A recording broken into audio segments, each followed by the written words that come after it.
Welcome again. It's another episode of Cardboard Conversations here on Pure MTG. I'm Pat, joined this evening by Matt. I'm here. look at that. Been a while. Yeah.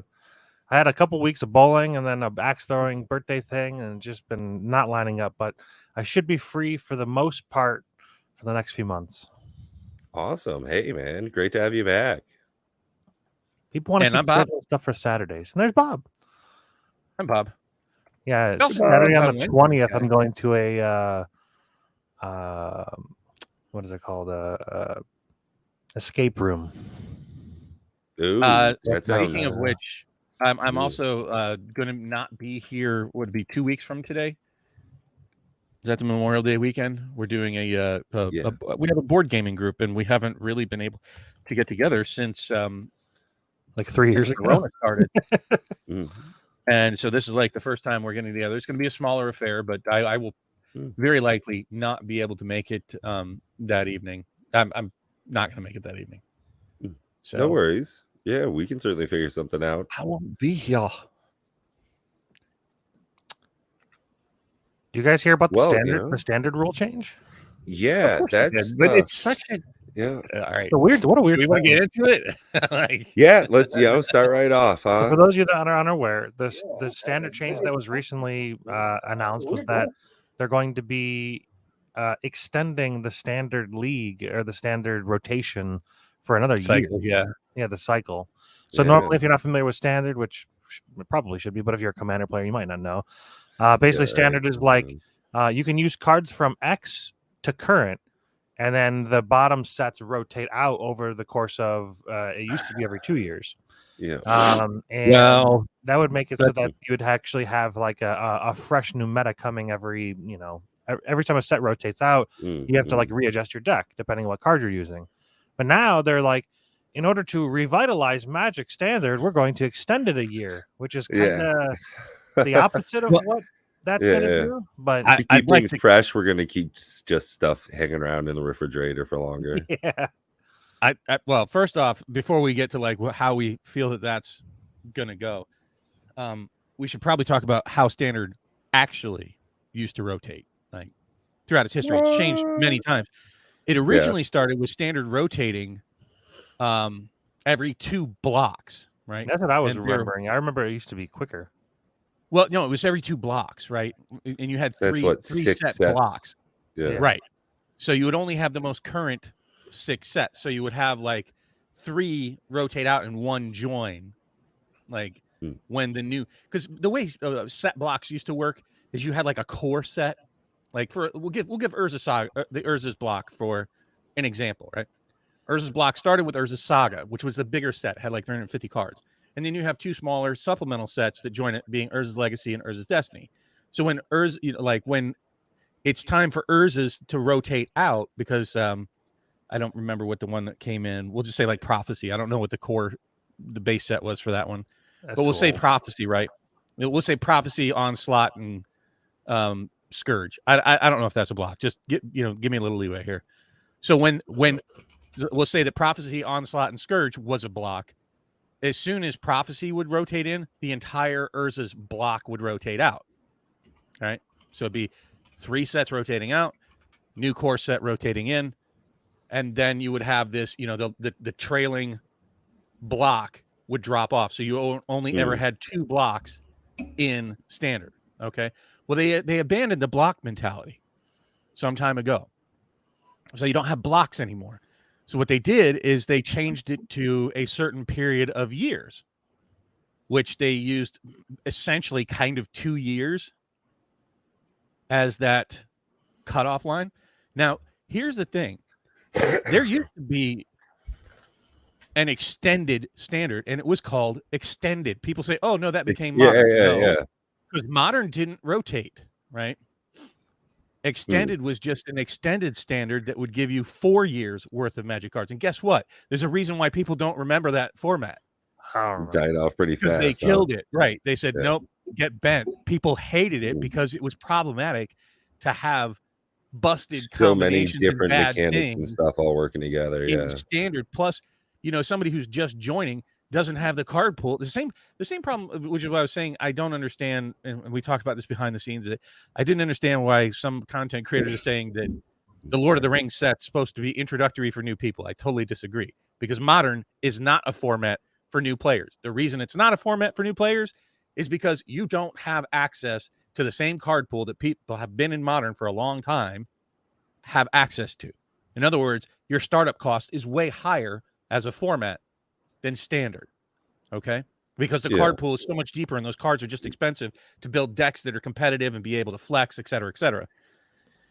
So Extended was not great either. It was deemed not good for beginners and was hurting Standard, essentially, to be in an extended format. So they got rid of it, and they made a Modern format because people are like, I don't want to have to keep up with Standard and have to swap my cards in and out. Well, here we are, extending Standard again. One of the things that they're like, it created problems in the past, and that's supposed to fix problems. Look, in my opinion, there's only one thing that will fix the Standard paper problem, and that's getting rid of Arena or charging for it. Or what? Charging more? No, charging for it. They don't charge for it. It's free. Why would you pay free. for? For Arena. Arena, yeah. It's 1,000% free. Yep. Yeah. Why would people pay for it? And I'll tell you what, little Teen Wolf that we met in Vegas. I don't remember, Matt, if you remember meeting him, the young kid. Yeah. Had his own channel. Yeah, he did a video about that, saying, I mean, and kids, out of the mouths of babes, they're brutally honest. He's like, because it's Arena. You don't have to pay to play on Arena. Well, duh. So if they made it more like MTGO, where people had to pay to buy the cards, you wouldn't have people buying digital cards that can just vanish as soon as they turn off the servers in favor of having the paper copy. But when it's free, they're like, fuck it, why not? Yeah. I guess I can understand. It's the most obvious answer. Yeah. Like, stop giving it away for free, and people will start buying it in paper. As far as the 50% increase in length in the Standard season, as it were, I cannot say that this is at all enticing to me. I don't play Standard, so I don't really give a shit. But I thought it was interesting. I think it's going to make people want to play Standard more? That's the question. I think it's a way to help keep some sales over a longer term. If sales it's still in Standard, they won't. That's your local game store, dude. Yeah. Wait, just because they're going to extend it, people are going to give up the free version on Arena and go into the store and buy the paper cards? I don't think so. Why do you think that? Why do you think that those people have to be the same people? Like when I go to my LGS, it's packed full of people playing Magic. They're playing paper Magic. They're not on their computers playing Arena. They're still supporting their store. Yeah, I think it's possible that it keeps cards that are Standard relevant more valuable longer. Oh, I disagree 100%. Disagree 100%. The problem is that it's what do you mean you disagree? Every time a card disagree. Standard, if it's not, because what I think they're going to end up doing in price every time. I disagree. What I will almost guarantee is going to happen is if it's a card that's needed, and they're going to make an excuse like, oh, these are needed, so we're going to make it in a secret layer for the needed cards that are in Standard. They're going to start releasing them in other sets, back-to-back sets, without even they've already been reprinting cards that are in Standard 6 months later in the list. Like, who gives a shit? Cards like commons and uncommons. You don't think that they're going to do that even more for needed cards? They're gonna juice the list, right? They're gonna get rid of garbage list cards and start putting Standard relevant list cards in the list. I'm fine with that. Perfect. Make the list better. Yeah. I like it. But they'll kill the value of the cards. Yes. They'll just keep reprinting them to where even while they're in Standard, they'll kill the value to keep the prices low. Well, instead of the sales dropping off when you get Standard rotation, that's the norm. Whereas they're just pushing that back by another year. So they'll probably see a flattening out in sales over the 3-year versus the 2-year and a steep drop off. I agree. I think as far as like the distribution side, it'll probably be helpful. And if it's like you say that we'll see reprints of things that are more recent, if they are putting it in the list spot, shit, that would be fine. I would be totally fine with that instead of having a whole bunch of junk in there. What I'm saying is they're already doing that in the list. That's already happening in the list, right? That's hey, what up, Johnny? We already know that they're doing that. This will give them an excuse to do that in spades. Open the floodgates, drain even standard cards. Well, we can't print the same card back to back, but we can print them in Secret Lairs. We can print them in the list. We can print them in some sort of new modern Jumpstart-esque product while things are still in standard, and they have 3 years to do it. I disagree. I think it's going to be even worse. Like, I think this just gives them another temptation, another avenue to do what they've been doing, which is like, just in essence, I think they're attempting to kill the secondary market. Yeah, it seems as though they're going to end up recycling cards that they've just, printed recently, which much like our discussion from just before we started the stream is, I don't know what we can do if I were in charge of Wizards of the Coast right now, how I could steer this ship to be in a better place. And with what they almost certainly have coming down the barrel for the next 6 to 18 months, I can't imagine that it's going to be any big change from what's been happening, if just a fine tuning of this mess.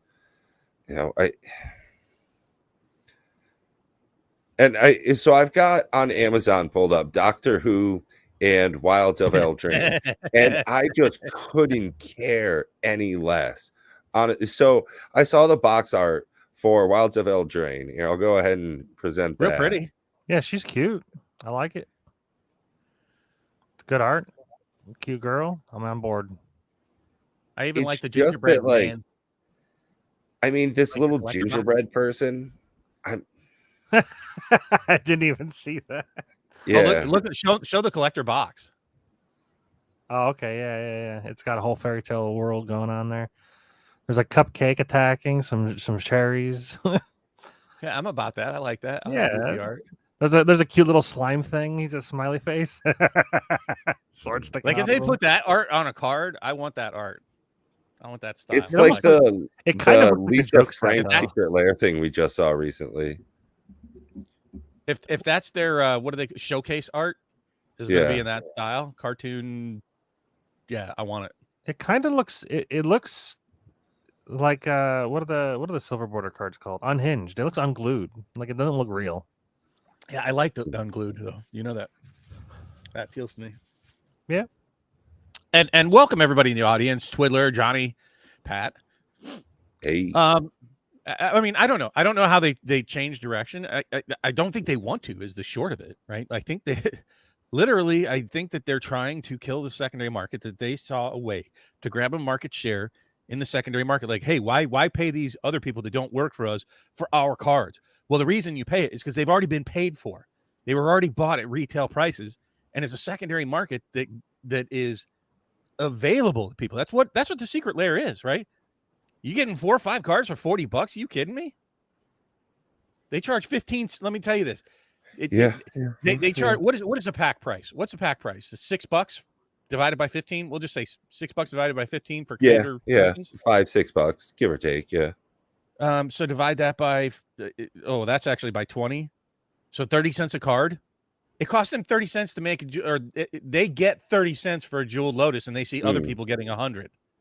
So that's a good point. Yeah. They just reprint it and put it in a Secret Lair, and instead of getting 30 cents a card, they're now getting $10 a card. Do you think they'll do a Jeweled Lotus Secret Lair? That would be wild. No, I think that look, if they could get away with it, they would. But I think you would just have people leaving in droves. It would be sold out immediately. Well, you can't sell out. Oh, when yeah. It's demand. Well, that's just the thing. I want depending on what they set the price at. I mean, you're getting 4 different Jeweled Lotuses, but the price is $300. No. See, here's what would happen here, and here's what's going to happen in Commander Masters. First off, I've already said it many times. Jeweled Lotus, I don't think it's that great. I don't think it's format warping. It goes in like 5% of my decks, maybe. Yeah. Night Twiddler. Talk to you later, dude. Take care, Twitter. I don't think it's that great of a card. It was a scarcity print. It's really good in decks that it does do good for, but it's not good in very many decks. Yeah, I mean, it fits in, Luris. That's probably the only deck I have that I would actually run it in. I think so I glad think you you said guys are Lurid. both on fucking crack. I think Jeweled Lotus is insane. Turn It's 1 not that Commanders is wild. It's really off, good, Turn and 1 there are a Shieldred number is of pretty commanders damn that would good. be yeah. Turn 1 Yeah. what? Shieldred. Okay, The good monocolor, one. cool. The one that well, yeah. I mean, it's really good in monocolored decks, but Mm. it's still fine in dual color decks. I would agree with that. It's not as great as in when you get more colors, the more difficult it is to use. Sure.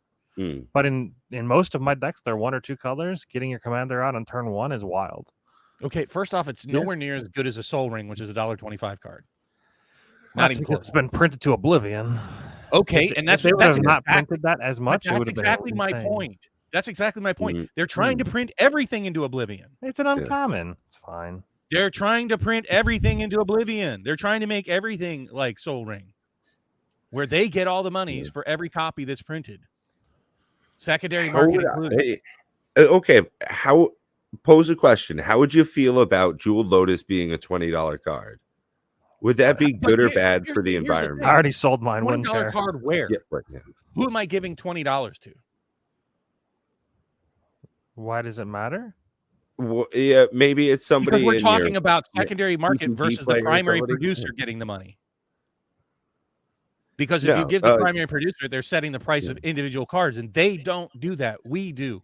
But they're trying to take that away from us.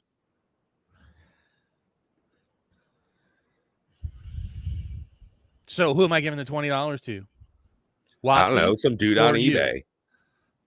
Okay, but that's what I'm saying. They're trying to take it off of eBay. They're trying to take people off of the secondary market buying it and buy it in secret layers, buy it in more boxes, buy it in some other product that they're selling. And if I'm not buying a secret layer and I just want one, and they print 4 Jeweled Lotuses, all of different artwork, I'm just gonna buy one off of eBay at the same point. Like, you know what? I'm just going to disagree with you right there. I'm going to stop both of you right there, and I'm going to call you both hypocrites because I'm going to tell you you both would pay 30 cents for the fucking thing.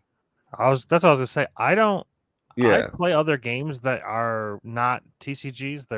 I guess they're LCGs, living card games.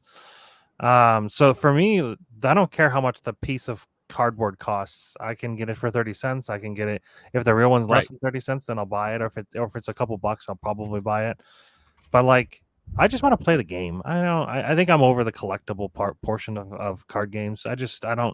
I don't look at my cards like I used to. I remember back in the day, I would open my binder and look at all the cool cards, and nowadays they're just play pieces to me. Okay, so let me ask you this. The collectible aspect of Magic, I don't really care about.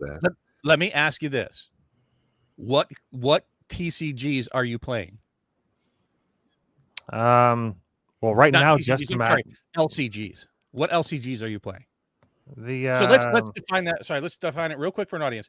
An LCG, for those in the audience that don't know what an LCG is, called a living card game. You don't have really collectability for it because when you buy the latest expansion, everybody gets exactly the same set of cards, right? All the cards. They don't have any real financial value other than like whatever the MSRP is. So like a whole new deck is $20 and it's always $20 and it doesn't go up on the secondary market. There is no gambler's premium. There is no randomization in packs. There is no crack packing. Cracking. Crack packing. There's certainly no crack packing, baby. We don't do that here. What I'm saying is on those LCGs, there and whatever one you were gonna say, Matt. I thought he had a cigar in his hand for a second. I keep thinking that like every time, and then like I hang out with Prime. I'm going to tell you. Yeah, listen here, son. There's no hype.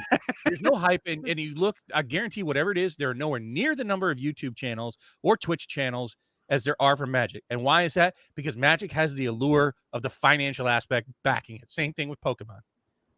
It's got the Gamber. So that's one of the things that's really weird. Have that. Is I've been the one I play. You know, as far as TCGs, I've been getting into Flesh and Blood a lot, and the cold foil and rarity of just other foils as well. I mean, once you're looking at legendary and fabled cards, it is a crazy market. I mean, same thing with some Marvels that are coming out in them, and it's incredible to see the value go up on a lot of those versus almost every Magic product, including mostly singles, where the market just keeps going down. I mean, the sealed game, on both product lines. But as far as singles, it's wild to see the game in Flesh and Blood right now. And here's my point with what Matt was talking. I don't care about the value. They're just game pieces to me, just like an LCG. There is zero market, none whatsoever on LCGs. You don't have channels covering it, no matter how engaging the game is or how good the gameplay is. Is great. There's no but there's no market and there's no excitement. They're not on TCG Player. They're not on eBay. If they are, it's really so small. It's inconsequential. That's a fine enough point. Because if you think about something like Risk, I'm a huge fan of the board game Risk, but like, what are you going to do as far as collectability in that? I mean, just fancy pieces. Okay, cool. You just buy a set. Boom, you're done. There's no buy, sell, trade in that market. So I can see it. Yeah. It has to be driven by the gameplay itself that keeps the game around, but it's not a huge profitability for a secondary market or the producer itself to keep putting out new stuff. Like, how do you innovate on the game of Monopoly? I mean, it's just very difficult to keep that going. Whereas what they're doing with Magic, they can just keep pumping shit out, which is what they're doing to try and make more and more money. It's grubby, but I get what they're doing. And they just keep iterating on it. You know, set after new set after new set block after, like we were saying down here in the comments, how they were doing Jumpstart with almost every set release, and now they're toning back on that in lieu of other ancillary products. And you know what? I thought Jumpstart, here's a perfect example, even within, it's a microcosm within Magic for exactly what I was talking about. Why did Jumpstart die? Let me ask you this, Pat. Is Jumpstart a bad product? Mm. Forget about the value. I'm saying playability. Does it have the original Jumpstart was pretty good. I enjoyed it. No. All of them do the same thing. All of them have great cards, and they all have the same playability. Every Jumpstart. Let's define, what is Jumpstart? What does Jumpstart do for those that aren't familiar? They're pre-constructed packs. You're able to take 2 packs, smash them together, and you have a small deck, and you can fight against somebody else who has the same thing going on as well. So 4 packs, 2 people. Idea? It is a fun play experience. Okay. Now, and it's for new players the issues with that argument, though, Bob, is that there were brand new cards put in some of those Jumpstart products that drove the allure of them outside of that sealed play. Well, hold on, though. Hold on. I want to get to the play aspect of it. The play aspect has not changed. It's still a great product to introduce new people that have never played before because they don't have to have a deep card pool. It's on a level playing field. You don't have to construct a deck. You just grab 2 packs and you go with the random luck, smash them together, and it's a perfect format for brand new people, so they don't have to think about balancing decks, tuning decks. You just smash 2 together and away you go. But they got away from the financial boon of what they did in the first Jumpstart. And then nobody gave a shit, and it's a product that didn't sell, and they're killing it. Well, they're doing that to the entire product line as a whole, just slower. They're making it unexciting financially. Jumpstart was not a bad product. It still worked. It functioned the exact same way as the first one did. Yeah. But they killed it because it lost all financial value, and that made all interest in it go away. Sorry, that's the truth.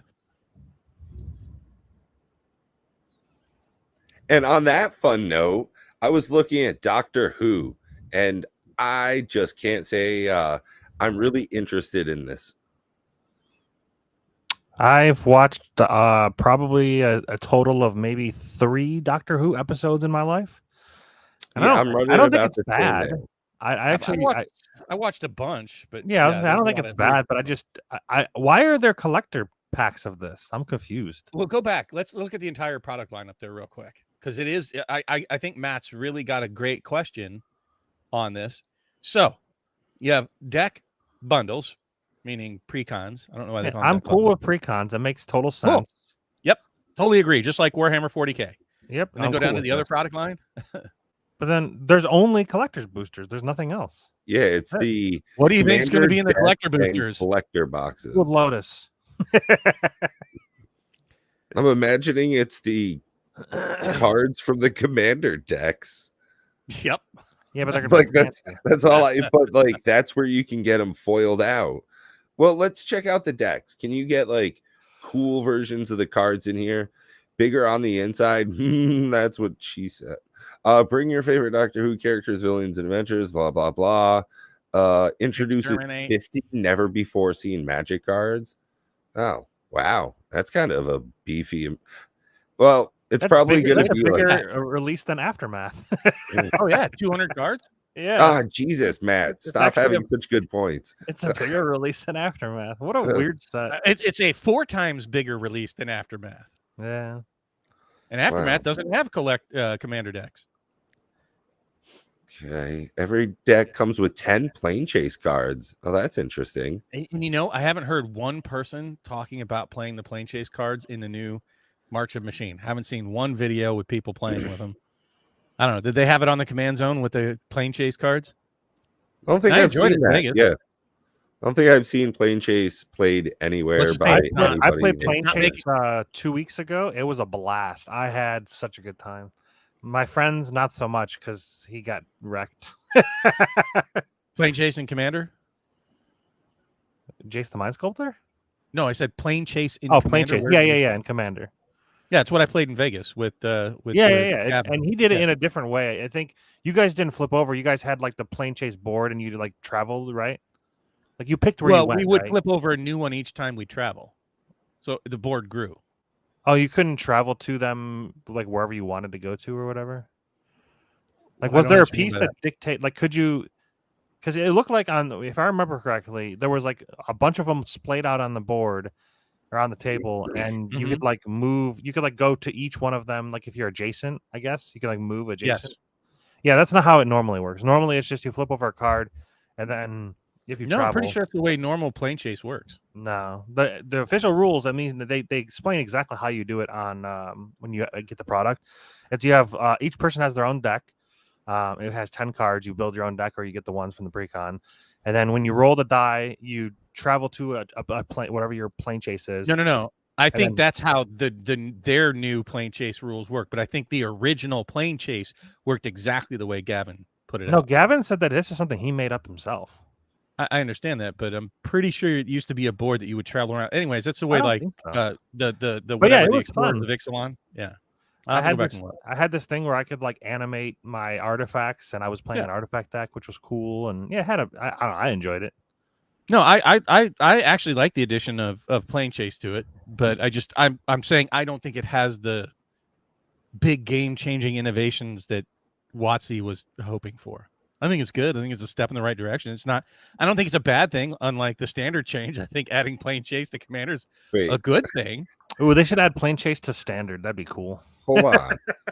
This is just gonna be like the bulkiest of rare sets ever. Oh my god, this is Depends gonna on be how good the doctor. I actually pre-ordered these because it depends on how good they are. Well, collector's it'll probably boosters be are just the like Lord of the shortcut. Rings. Every booster contains 7 to 14 of rares or higher, Oh wow! with 6 to 7 extended art.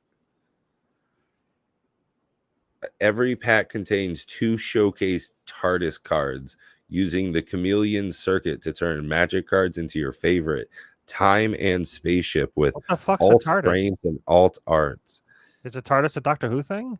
Yeah, that's it's the that TARDIS right that there. thingy. TARDIS. The Inside, so police inside box. that The phone phone booth? Oh, inside the phone booth is it's like It's a really police timeless box. space. It's a space altering thing. Once you go in that phone booth, you walk into this giant it's spaceship. a spaceship. Yeah, I remember. Like I said, I've watched the It's show. bigger on the inside. That's what Get they it? Oh, that's what she said. And so that's what they're saying. I think they're just playing, just doing like a marketing thing. Turn your cards turn into TARDIS. They're bigger than on the inside than they used to Whoa, dude. Your mom's a TARDIS. be. Right? Wouldn't you hate to have a girlfriend like that, bigger on the inside? Oof. I mean, Oof. it's better to be bigger on the Hello. inside than bigger on the outside, I guess. All right. Each pack Mm. contains 12 cards that gleam with a gorgeous foil treatment, including 3 to 10 special surge foils. 3 to Ooh, they're 10. gonna be crispy, creamy, pringly. All right. The newest way to fuck up cards. But the big thing isn't really what's in it. Like that's just additional, reviewing sets. The real big thing is look at when it's going to be released, and they're already for sale. Like, they're desperate to already start getting money in the front door. I think they're just trying to get as much money as possible. October 13th. That's right. 5 months. Jeez Louise. Wow. That's it's bullshit. That's bullshit, man. I'm just saying, it's like, Jesus. Like, we haven't even seen, like, literally, isn't this release weekend for Aftermath? Yeah. It was the 12th. Yeah. Yesterday. Yeah. And I like that the professor put out a why you should not buy the Aftermath. Yeah. I haven't seen him fail a set before. I'm gonna have to go back through and see which ones he failed. But this is the first straight F I've seen him given to a product. I mean, this is very cheap. $36.99 for the bundle. Don't get me wrong. I don't want this. This is not interesting to me. It's not cheap because they're not set boosters. They're epilogue boosters, which are garbage. All the packs are garbage. They're all like watered down. At least one rare in every pack. Yeah, I know. This is fantastic. I don't know. I was not hyped at the Aftermath set at all. There was like I did a set review on the channel, and it was like maybe 5 to 6 cards were cool. And then there was one reprint for whatever reason. Yeah, like that's all I'm interested in right now. Is this this is the most interesting thing right here? You get the hard box, the $36 kind of cool, and that dice. Didn't we do Didn't we do a price review and I gave my pricing? Yeah, I think you said $20. $19.95. That's what I'll buy. Yeah. When it hits $19.95, I'll buy one. That's my price point for it. I don't remember what I gave for the draft box. Was it $50? Right? Or not the draft box, because I got corrected on that. The booster box, I gave a $59 price point, and I said $99 for the collector box. Those are my price points for Aftermath. $480 for a set box. Dude, get so bent. I want you to look like a spring. You get bent so hard. I can't, and it's funny. I feel bad for Josh. Josh, I'm sorry. I'm about to bash you again, buddy. But you came out saying this could be a deal. I'm like, in what Doctor Who universe? I think he records some of his videos before he drinks his coffee or something. I don't know, man. Love you, buddy, but like nah, dog. Like this is real bad math. That's. You know what's funny? What I noticed this week, I don't even remember who I was watching. Some bigger content creators, I don't remember who they were, but talking about how some people are talking about better than dual lands in these. I think they're talking about my comment. I'm the only person I know that came up with that idea of what could sell that set is a strictly better dual land, not violating the reserve list, but coming up with a new card in Commander, and it's a dual land with cycling, or it's a snow land, or it's something. You gain one life when it enters the battlefield. Right. Like, that would sell the set, I think. Sure. But I bought 4 of those at $14.95. They sold out. I mean, it's literally learn to play. This is exactly what they're touting as 4 of these starter kits. The intro to play Magic. All starter kits are learn to play. It's not Lord of the Rings is learn to play. Starter kits are learn to play, and they always have been. But that's when I told you this is one of the most curious products in that lineup because it's straight to Modern. Modern is not a learner set. That's a format. That's a terrible format to get people into Magic initially. You gravitate towards Modern. That's like where you end up. And maybe if you're a baller, you end up in Vintage. But you don't start in Vintage. You don't start in Modern. You maybe start in Power. 420. Nice. Blazer. Or what you do is you just play Commander and you play everything. Well, now see, that's where somebody, I had that sort of argument. I love this. Here's, I think $42 for a freaking collector booster. Bob, that means we get set packs at $1 a piece and everything else for stupid value. I think Commander is a terrible place to start, to be honest.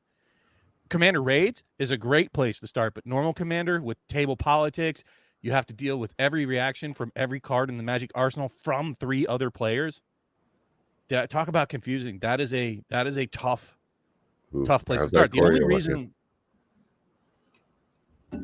only reason I would say start in Commander is because that's where most of the people are. Like when you play a game, you don't want to go, play in the corner with yourself. You want to be where everybody else is. And that's where people are, is in Commander. So that's the only reason I like that playmat. Is Squirrel. Squirrel. Literally, I was like, I like the playmat Squirrel. I love the look on this green guy's face. But, Commander's terrible for multiple reasons to start. First off, the depth of the card pool is just ridiculously deep. It's hopeless. There are times people play cards, and like I play a Commander League every month, and people are playing cards. I'm like, what the fuck? I've never even heard of this card. Yeah, right? There's just so many cards coming out all the time. About. Well, and that's my point. So imagine that as a brand new player. I've been playing the game for fucking a long time, 15, 20 right? years. So that's why I say Commander really is not the greatest place to start. But I'm going to argue that Commander Raids is, and I'll back that up with logic, is that while you're learning, while you're getting through that learning curve, the experienced players aren't punching your face off. They're helping you. They literally want you to make the best decisions and give you the best play lines. And you get to share information with everybody at the table and see not only how your play lines evolve, but how experienced players' play lines evolve in a particular line of thinking. It's just a great way to get into Magic and have expert players play along with you, guiding you. It's like being power leveled in World of Warcraft. Wait, they already put the Epilogue booster box on sale? Yes, we said that. We said it was going to happen on release weekend. I think we made that exact prediction. Was it last weekend or the weekend before, Pat? Both, honestly. The second that we saw that thing's going to be on sale on release weekend. The moment that we saw more than like a pack or two get opened at a time, it was very evident that between the duplication and small like set size, that it was just going to be like the most fucked release ever. And I think everybody had pretty much the same, synopsis at the end of any pack opening of that product. And we're seeing it now. Like there's just no point in interacting with it. Blake's right. Only engage with the products that you think are worthwhile. And I fucking don't think this is worthwhile. I mean, some of the cards look great. I mean, I like the Sarkhan looks sweet. I mean, the Sarkhan's really good. Nicholas has a unlimited combo with him and All Will Be One. The red. Are you talking about like the strength of the cards? I think there's a lot of very there's a few good cards in there. There's some decent, and some of them look there's a Lotus Cobra for elves. That's pretty good. Yeah. No, she's more than a Lotus Cobra. Yeah. I said she's a Lotus Cobra for elves. She's a better Lotus Cobra for elves. Fine. She's like a Lotus Cobra on ultra speed, dude. Doesn't she? Well, she costs one more, so she's not as good. If she cost two, she'd be insane. Hold on. Doesn't she let you like? You also get to like get stuff to your hand too. Yeah. Lotus Cobra just gives you mana. As I said, she's a better Lotus Cobra for elves and elementals and landfall. Yeah, right. All the green elementals you're playing. I like the elementals. Yeah, it's weird. You'd have to have Maskwood Nexus. Actually, Maskwood Nexus with that would just be pretty good. Yeah. The Narset's kind of meh. The Narset is very good. Yeah. I think people will ultimately, Pat, have the same pet card I do out of Kaldheim. It's just one of those cards that, like, every time cards come out, I'm like, hey, it'd be great with that. I don't play Maskwood Nexus in a single deck I own. I did the one time when I was forced to play Morophon as my commander because that just made sense. Oh yeah, so I have Morophon as not saying it's a bad card. I'm just saying I just don't play. It works really well. Takes a little while to get to 7, but yeah, whatever. It's worth it. I mean, I'll agree. Maskwood Nexus, the biggest problem with it is its price point. It's just too pricey. If it was 1 mana less, even if it costs 1 mana more to activate it, like, okay, pay 1 mana less and 1 mana more. Most people don't activate it. They just need it to turn everything else in their deck, in their graveyard, in their hand, into whatever creature. I want to know why. Yes. Aftermath has exactly 1 reprint. Why? Why 1? Why not 3? Why not? What is it? It's Training Grounds. Oh. For some reason, they decided to print 1 reprint in the entire 50 whatever cards, however many there are. Huh. It's Training Grounds. And Training Grounds is a great card, and it probably needed a reprint. It was over $20, so get it down there. That was like $80. Was it really? I remember looking it up, and I thought it was like a decent value. It was definitely over $20. It's gonna be like $5 now. Training ground. That's what I said. I'm like, sell your training grounds. Hurry. They're on suicide watch. Well, they're only $11. I don't know if that's just people. They were like the 20 just a couple weeks ago. Yeah, I was gonna say they were 20, but they're plummeting. Like Extend I said, that timeline. Extend that timeline. Can you go back up and show the graph from? So the foil was 80. So this is for the new one. Oh. Can you look at the just like scroll down to like a Rise the that one, Rise the Eldrazi. That's the original printing of it. So the highest I ever was about 50 something. Looks like. All time high 65. Okay. That's gonna be a $2 card. Shrink that down to like 2022 till now. Look at the drop off there. Yeah, I said this the moment it got announced. I'm like, sell them. Like, you need to sell them now. Oh yeah, we all said that. I was like, dude, that card's gonna be $2. Especially because the box that I saw it opened in, he pulled like 4 because it's so little of a set. But there's the thing. This set's really gonna test one thing for me. I mean, even this one, like the newest version of it, is still in a pretty rough drop off. Yeah. Like, I don't see that this is the floor right now, which is kind of fucking ridiculous. Right? You're looking at the Timmy price. The Timmy price set it at $15. Like I told you, WotC doesn't set prices. We do. Oh my god! So right now there's like this is Mark is the best card. Oh yeah. March of the value is what this set is. She's good for sure. Although that's not showing all the variants. That's just showing the base set. Because there's a lot of the variants that are worth more than that. The Ob Nixilis Hassan for 48. Okay, this does actually look really good. That chart looks terrible. I don't know what you're talking about. Yeah, I don't like that. No, the card. Like this frame on it. Oh, okay. Yeah, I'm not going to say that things don't look good, and I'm not going to say that. Like, I think that card's just. Now look at Sarkhan. Sarkhan's price is the opposite of Training Grounds.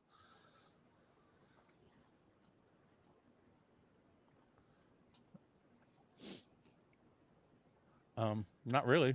On TCG Player, it is. On TCG Player, it's a fucking straight shot up. It's mad. I'm looking at the foil one, I guess.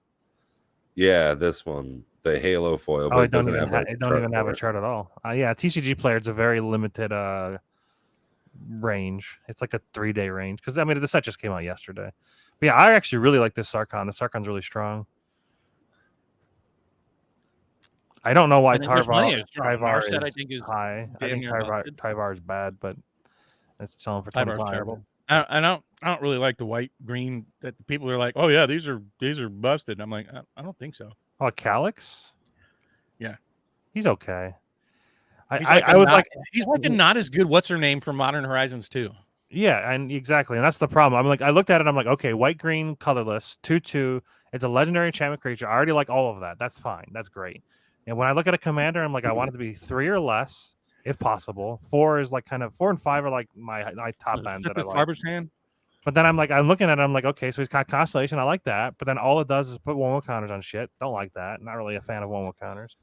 And then he has to deal combat damage, and then you get to make a copy of a legendary or a non-legendary enchantment only once each turn. It's kind of like, Actually, he's good in the 99, but not as your commander. No, Benson's saying he's failed in terms of color. Why is he? Is it dragons? Are you kidding? What, Sarkhan? Yeah, Isn't Dragons is fantastic. Yeah, he's saying it's fail in terms of color. Why would Sarkhan be red blue? I think it hasn't he always been red before? He's definitely been red, but sometimes he's red, black, and blue. Most of the time he's Grixis. I'm completely fine. Like, his cost is great. He's 3 mana. He's a 2/4. Makes your dragons cheaper. Those are all great things. And then when he enters the battlefield, he gets to, or whenever a dragon enters the battlefield, he can become him. He can become the dragon. And the legendary rule doesn't matter. Dragons, I think is a great color pairing. But actually, it does matter. Not my favorite. Become the dragon. He becomes whatever dragons you play. I mean, if they're legendary, they'll die. But red and blue dragons. Shadow Legends become the dragon. Not like if you're gonna pick another color besides red for dragons, what do you say has the best dragons besides red? Yeah, probably green. green. Yeah. No, green. Well, I can no, think of that's what I one say. dragon. Yeah, whether or not you disagree, that's what I I can was gonna say. say, That's what you get for asking my opinion. I think green as well. Yeah, Really? Okay, what green dragons? The old green, Nabo, baby. yeah, old Old Nabon. Nabon really good. and There's that hurricane dragon, isn't there? I don't know. List of green dragons. now name good blue dragons. I don't know, that ancient silver one. That's probably about it. That's all I can think of. When I type in list of green dragons, the fantasy name generator comes up. MTG. Did you put in MTG at least? I did now. Okay. Ancient bronze dragon. That's a pretty good one. I like that one. No, you got the blue dragon that has like Ward 6 on it or something. Benson. Some really strong blue Amref, the dragon. lustrous dragon. No, that's got white in it. Look at the blue dragons. Bellatrix I'm not much Witherbloom. He's into a really good dragons. dragon. It's not my jam. It's Although I funny, do want to make a flesh and blood dragons deck, a Dromai deck, but that has nothing to do with magic dragons. I need to make a dragon deck because when I was younger, that was like my jam. Like I played dragons in Yu-Gi-Oh. That was my I love Blue dragons. eyes. Blue eyes, white dragon, red eyes, I black beat your dragon. grandfather so bad at magic cards he can't walk now. All right. So if you were given just one card out of Aftermath, if you could take one card and you're not ever allowed to sell it, so the financial value is 0, and you get it for free. Which one would you take? If you could only have only one. Oh, it's that Nissa in the retro frame. Yeah. Well, I don't think he cares about the Nissa. Yeah. Mine's probably Sarkhan. I actually probably will build this deck. Tyvar, huh? Okay. Tyvar's Really terrible. bad. Yeah, but it's Golgari, isn't it? It is I don't know. I looked Golgari, at it but and I'm it's not a just good like, I don't like it. I don't like it. I don't like it. I don't like it. I remember right. He's like super narrow. Well, yeah, kinda. Like he turns your mana dorks into tokens and into counter generators, which is like I can't. It's not bad. I don't know. It's not my play style. Maybe that's the better way to even if you're going elves, you'd take him over Nissa. In what universe? They all gain death touch, and then each creature you control has, whenever a mana ability of this creature resolves, put a number of 1/1 counters on it equal to the amount of mana the creature produced. And I know that elves decks have the easy way. It can of only being trigger able to... once per turn, though. That's oh yeah, never mind. He's bad. I forgot about that part. Yeah. If you just stop reading, the card gets better. Oh wait, no, okay, no, that's once per elf. Each creature you control has air quotes, and then it gets to the end. So each it's creature just to prevent can only untapped do it shenanigans. once. Yeah, which is fine.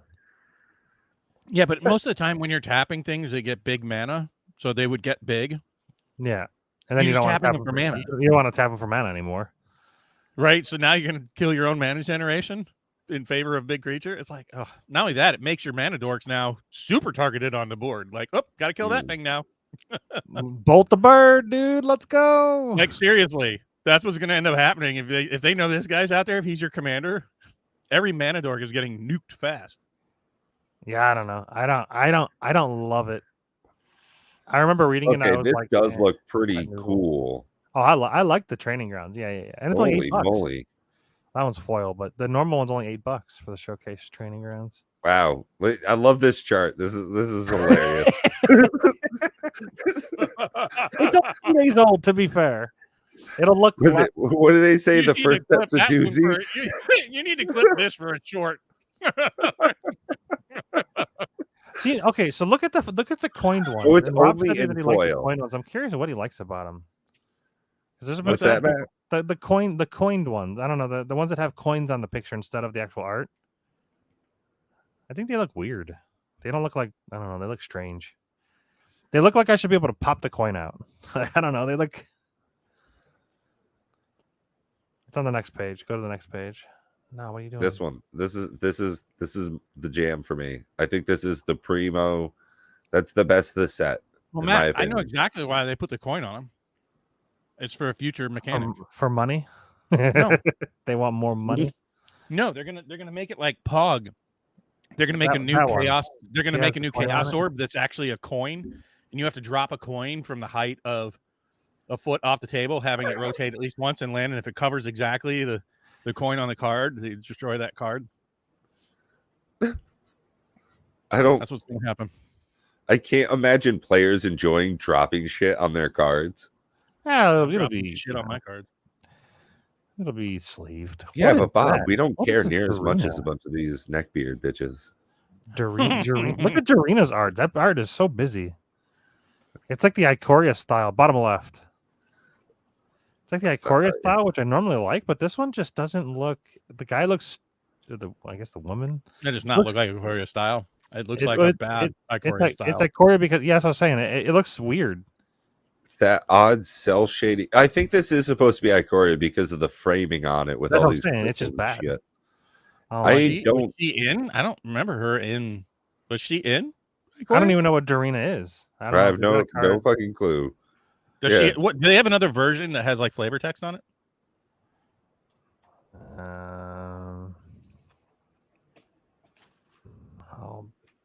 Dorina. Nope. No flavor. Oh, here we go. Hold on. It says our strength lies not in our walls, but in our people. That's something a That general doesn't would help say. at all. Dorina, is this a new? There you go. It's a 2 casting cost commander.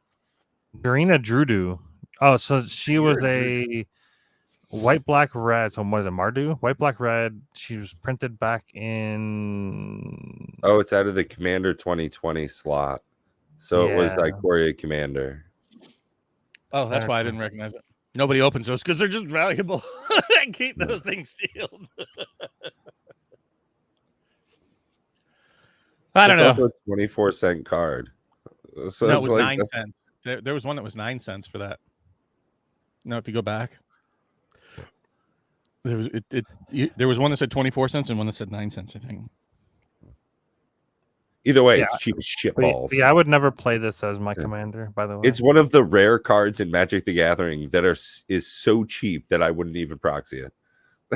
I'd buy it because it's cheaper than the proxy. Yeah. There are times where, like, when I'm placing my order from Make Playing Cards, there are times where I'm like, should I order the real version? It's actually cheaper. But then I'm too lazy and I just hit print. Yeah, well, that's one of the things. Is like lands are cheaper than getting them proxied, but they don't look nearly as cool. The majority of like the basics that I run in decks. Oh, I get a lot of comments on the lands that I play. They're like, "Is that a waifu land?" Yeah. I'm like, "Yeah, it is." Yeah, the amount of times people have been like, "Is that Kami House as an island with Goku flying over on the Nimbus?" Yes, it is. What I want to do for lands is I want to put all Pokemon energy art in Magic colors for my lands. Make them. That'd be cool. Magic lands. I have to imagine that exists. People are like, you can't put a Pokemon card on the table. Yes, I can. I just did it, bitch. What are you gonna do about it? Put Pikachu as one of my commanders. Sure. I've got instead of Goldspan Dragon, it'll be Pikachu. I'm trying to think. One of my cards that I got proxied was an actual the Nyx lands. Yeah, I actually they play pretty much look like energy symbols. In my baller decks, that's exactly what I play.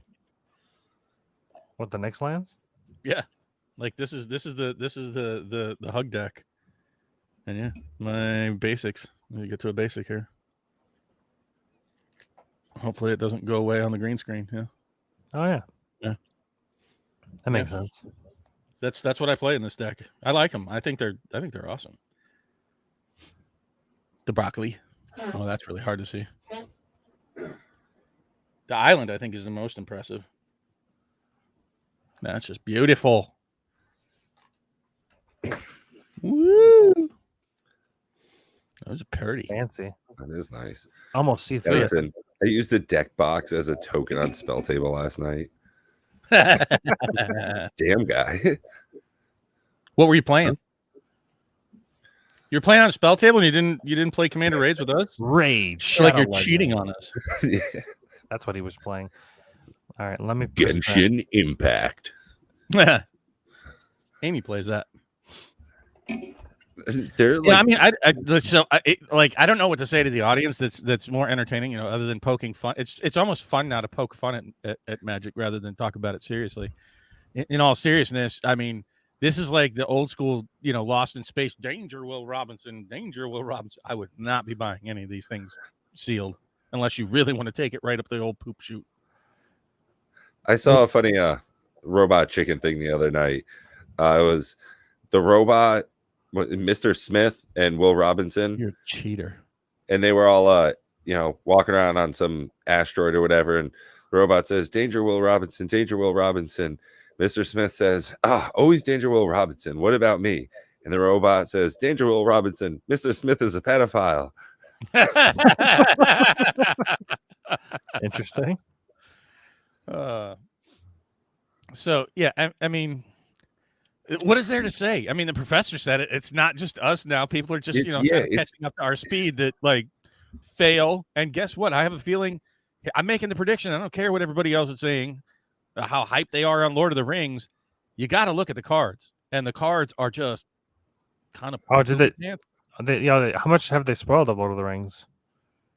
Not too much. Okay.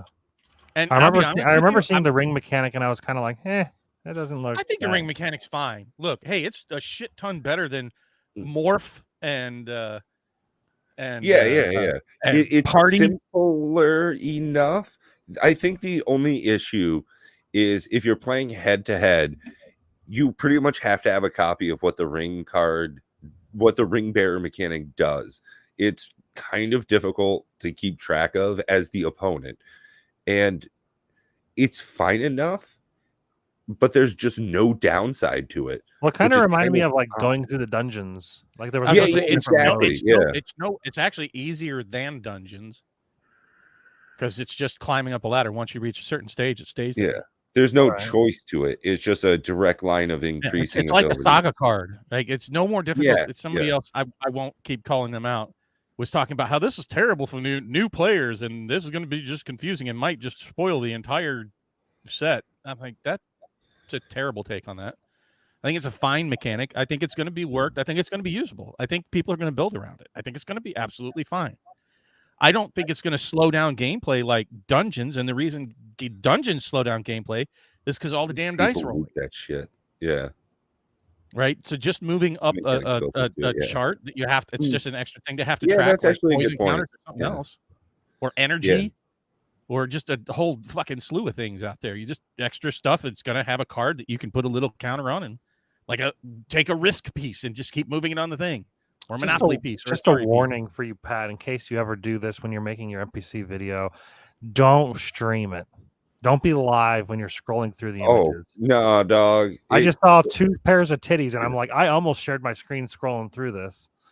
for artwork. Yeah. There's some boobas. Yeah. You gotta be careful. I was like, oh crap, those are boobs.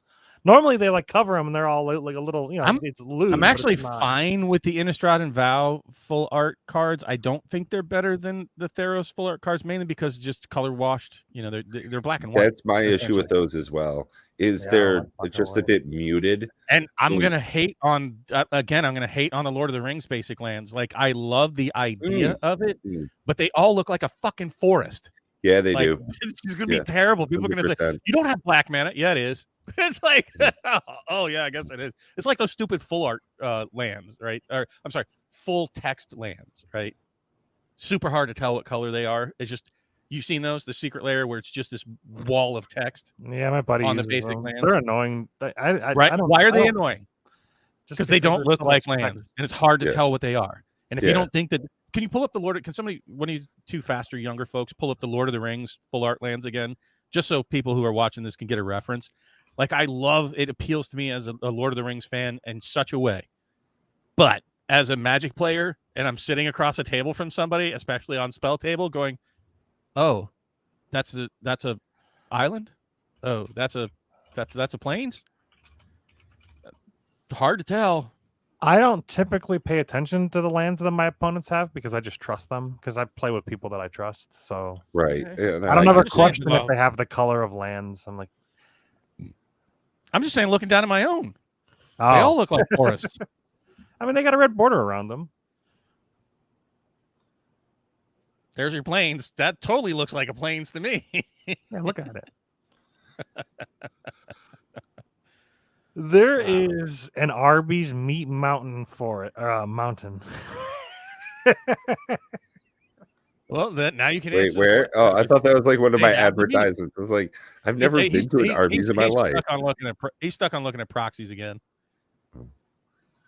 But yeah, I mean, these lands, I just think are gonna. Okay, I mean, I said it as soon as I saw them, like, oh wow, they all look like forest. Like, yeah.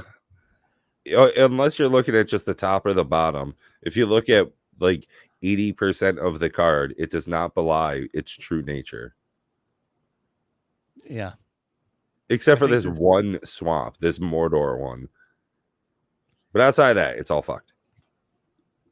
Yeah. I mean, it's a thumbs down. I think that was a swing and a miss for basic lands. Like, it's like, ooh, that's hard to do.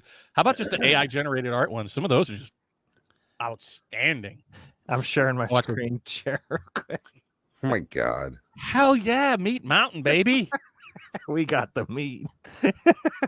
We got the meat. Yeah. Yes. We got the meat. Yes, I love it. I dig it. And see, this is the kind of stuff I would 1000% support that. Like, that's the kind of fun stuff we need to have in Magic. Like, if they're gonna take away my fun, from the financial aspect and the collecting and the tradability and the gathering, and they just want to sell cards to me, well, then I'm going to make something fun out of the game myself. And having a Meat Mountain on a 30-cent proxy just makes me feel good. It's $3 to get 10 of those jokers, and I doubt you need more than 10 in the deck. It reminds me of the dice recently that I saw for the D&D thing. Arby's came out with dice for D&D, I guess. Oh, I've heard about this. Yeah. I meant to actually order a pair because they're very expensive. They're fucking ridiculously expensive, and they only came out. They came out with like a second wave that I forgot about, and I was gonna buy one because I was like, they're expensive. I want to buy a set of these, but they're sold out again. So whatever. Yeah, wild. Well, I mean, so they're not even good looking. It's just kind of funny. Like, one of the things I was even trying to debate on what we could do here for entertainment value for the people, because now we're at that 8 o'clock mark. We've been out at this for an hour, and rather than just constantly bashing them, so they've already at least sum up the week in Magic from Bob's perspective. Like, just shaking my head at the release of Aftermath, because it's just going exactly the way I thought it would, straight down the pooper financially. Lord of the Rings hasn't even been spoiled to the extent that I think it should be already, considering it's being released next month. But we're already getting purchase options for Doctor Who and the Wilds of Eldraine. Yeah, out to October. It's ridiculous. Like, what this screams to me is that they're desperate to get money now. It's like they have this leveraging your future. They're the credit card buyers, the people you think they're millionaires, but they have $800,000 in credit card debt. It's those kind of people, and that's what they're doing. They're leveraging the future for the moment, right? Just to try to, it's like they're sinking and they're trying to tread water for the investors, because that's who they're trying to appeal to. Instead of appealing to the players, they're appealing to the investors, and they're drowning. And I think they're going to continue to. I keep doing a financial analysis every time they do the quarterly release and try to get through like what the real numbers are. And I don't know. Do you guys watch is it Solar God Games? Yeah, sometimes. Yeah. So he did an analysis, much like I did. Pat, you've watched me struggle through it because I didn't do it all at one sitting. The latest, the Q1 financial, like I pointed out. Oh yeah. He went through it pretty in depth, and he was pointing out much of the same that I do. He doesn't really focus on goodwill, but just basically pointing out like the numbers that they're actually showing don't match with the words that are coming out of their mouth. If you actually look at the things that they have to print, they're not actually talking about the bad parts. Like, don't look at those. Let's just look at them. We increased revenue, right? But they have severely decreased profit margins. Like, just because you take in more money, if you didn't make more money, that's not a good thing. And that's essentially what happened in Q1. So even though they made more money, it cost them more to make that more money. And there are other like fundamentals. It's like somebody who, let's say you're normally bad at like living paycheck to paycheck, and you're like, I kept $1,000 from this paycheck, but the underlying fundamentals is that you're $7,000 in credit card debt, you're behind on your school loan, and they're getting ready to repossess your car. That doesn't make saving $1,000 out of this week's paycheck a good thing. And that's kind of what you have to look at with the financials. That's the best analogy I can give. And a lot of and let me tell you the core factors that make Hasbro as a company really bad to look at financially speaking, once I boil it all down. Number one, long-term debt went down. And you would think that's normally a good thing, right? That you're paying off your long-term loans. But their short-term debt, which is higher interest rates, harder to get, went up. Their operating cash on hand went down. Their goodwill portion of their portfolio, meaning things that are not tangible assets, like, hey, our IP is worth $1 billion because we're Star Wars. Really? That's not, like, if you had to sell today, that wouldn't mean shit. That's nothing. It's a zero on the balance sheet. That went up from 30, what was it that the coach said, like 34.7%, I think, in Q4. It went up.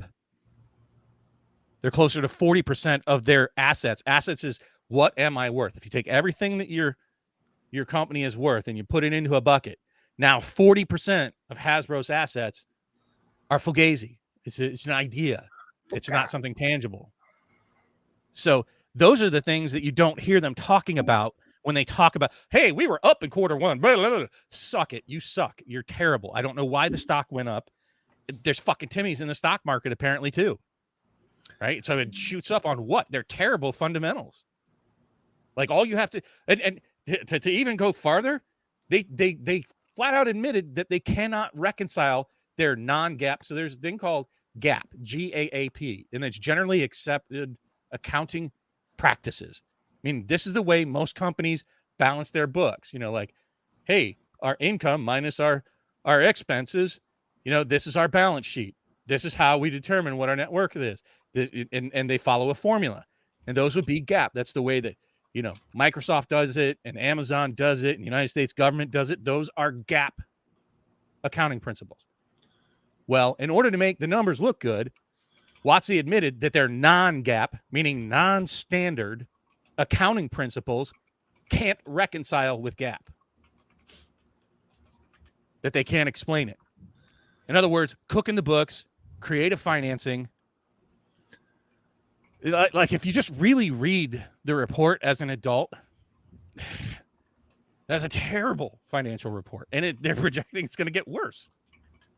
So how do we see that, you know, manifest itself? They're selling sets 6 months in the future, right? They're already for sale. Yeah, the worst part is that I want to say they're asking for a loan, but that's not even it. It's like a loan on attention.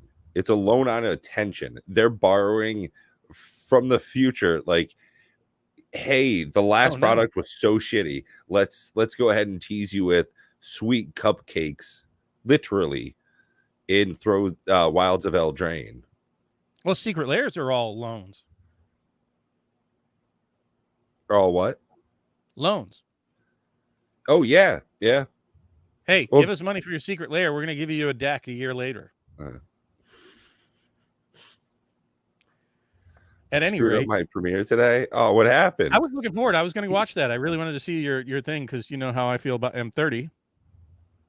It's funny. You know what would be funny? If all the things that people thought were great, you know, like all these sets with the serialized cards and all the jazz that people have been so excited about, ends up being the losers, and the one thing that ends up being the winner is the one thing everybody shit on.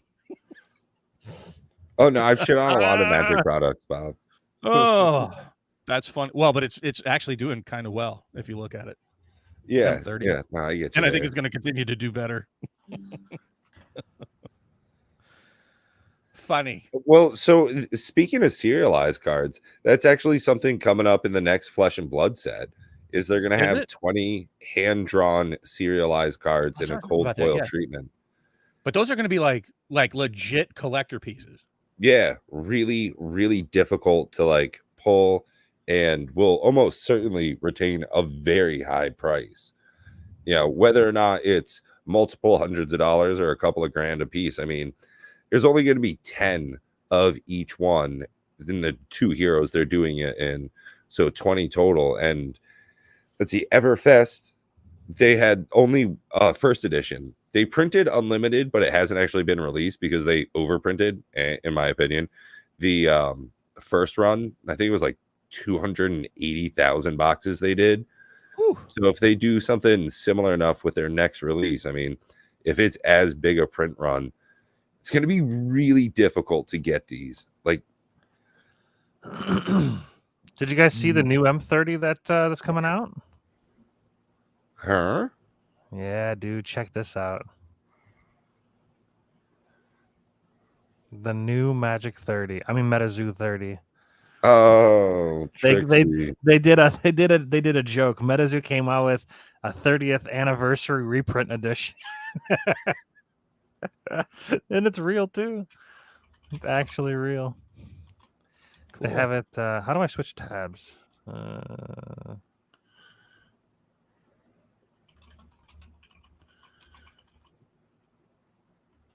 Is there not a way to switch tabs via when you're presenting? Oh, share this tab instead. There we go. But they actually have like real Magic 30 for the MetaZoo. It's hilarious. It sold out yesterday. Cool. The new Magic 30. Let's go. They're so good with their own product that they have. I mean, MetaZoo's been doing great. I don't know about you, man. It's pretty good. Yeah, the native set that they came out with is doing pretty good. I don't know how this sold out. I'll be honest with you. I don't think MetaZoo is going to be one of the ones that survives 10 years. I agree wholeheartedly. I'm just trying to think of a like succinct way I can put my feelings. Is I don't find the gameplay entertaining whatsoever. It's so fucking meta. Hence the name MetaZoo. Like I get it. I get the joke. I really do. I just don't think it's funny. It's like this lady I work with. How long can a meme survive? Looking at you, Dogecoin. 5 years. Dogecoin's doing all right. I don't need what? You're out of your fucking mind.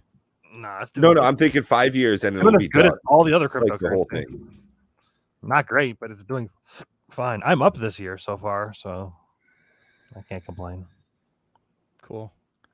At any rate, I don't think it can survive. I don't think it's got the chops to make it. I think many of them are going to like. This is a plethora era of new Magic cards, and I know you're not going to like to hear this, Ed. I don't think Cryptic's going to have the legs. I don't think that Sorcery is going to have the legs. I don't think MetaZoo is going to have the legs. I think that Flesh and Blood is on the cusp. Like maybe it has a chance. We'll see. And that's why I invested in it. I think I went through showing. They did private showing for Pat and who else? Was it Prime? I went through and after a couple drinks showed you my sealed collection of Flesh and Blood. Pat, that was it was. I think Prime and I. Okay. At any rate, so I mean, I did about Flesh and Blood, and you were like, "Yeah, I've actually got some. I'm actually holding some bags on that." Sure. But I still say it's a question mark. I think that Star Wars Destiny had a much stronger start. It has an incredible IP, and it died. It's fun game. The reason I'm like chuckling is that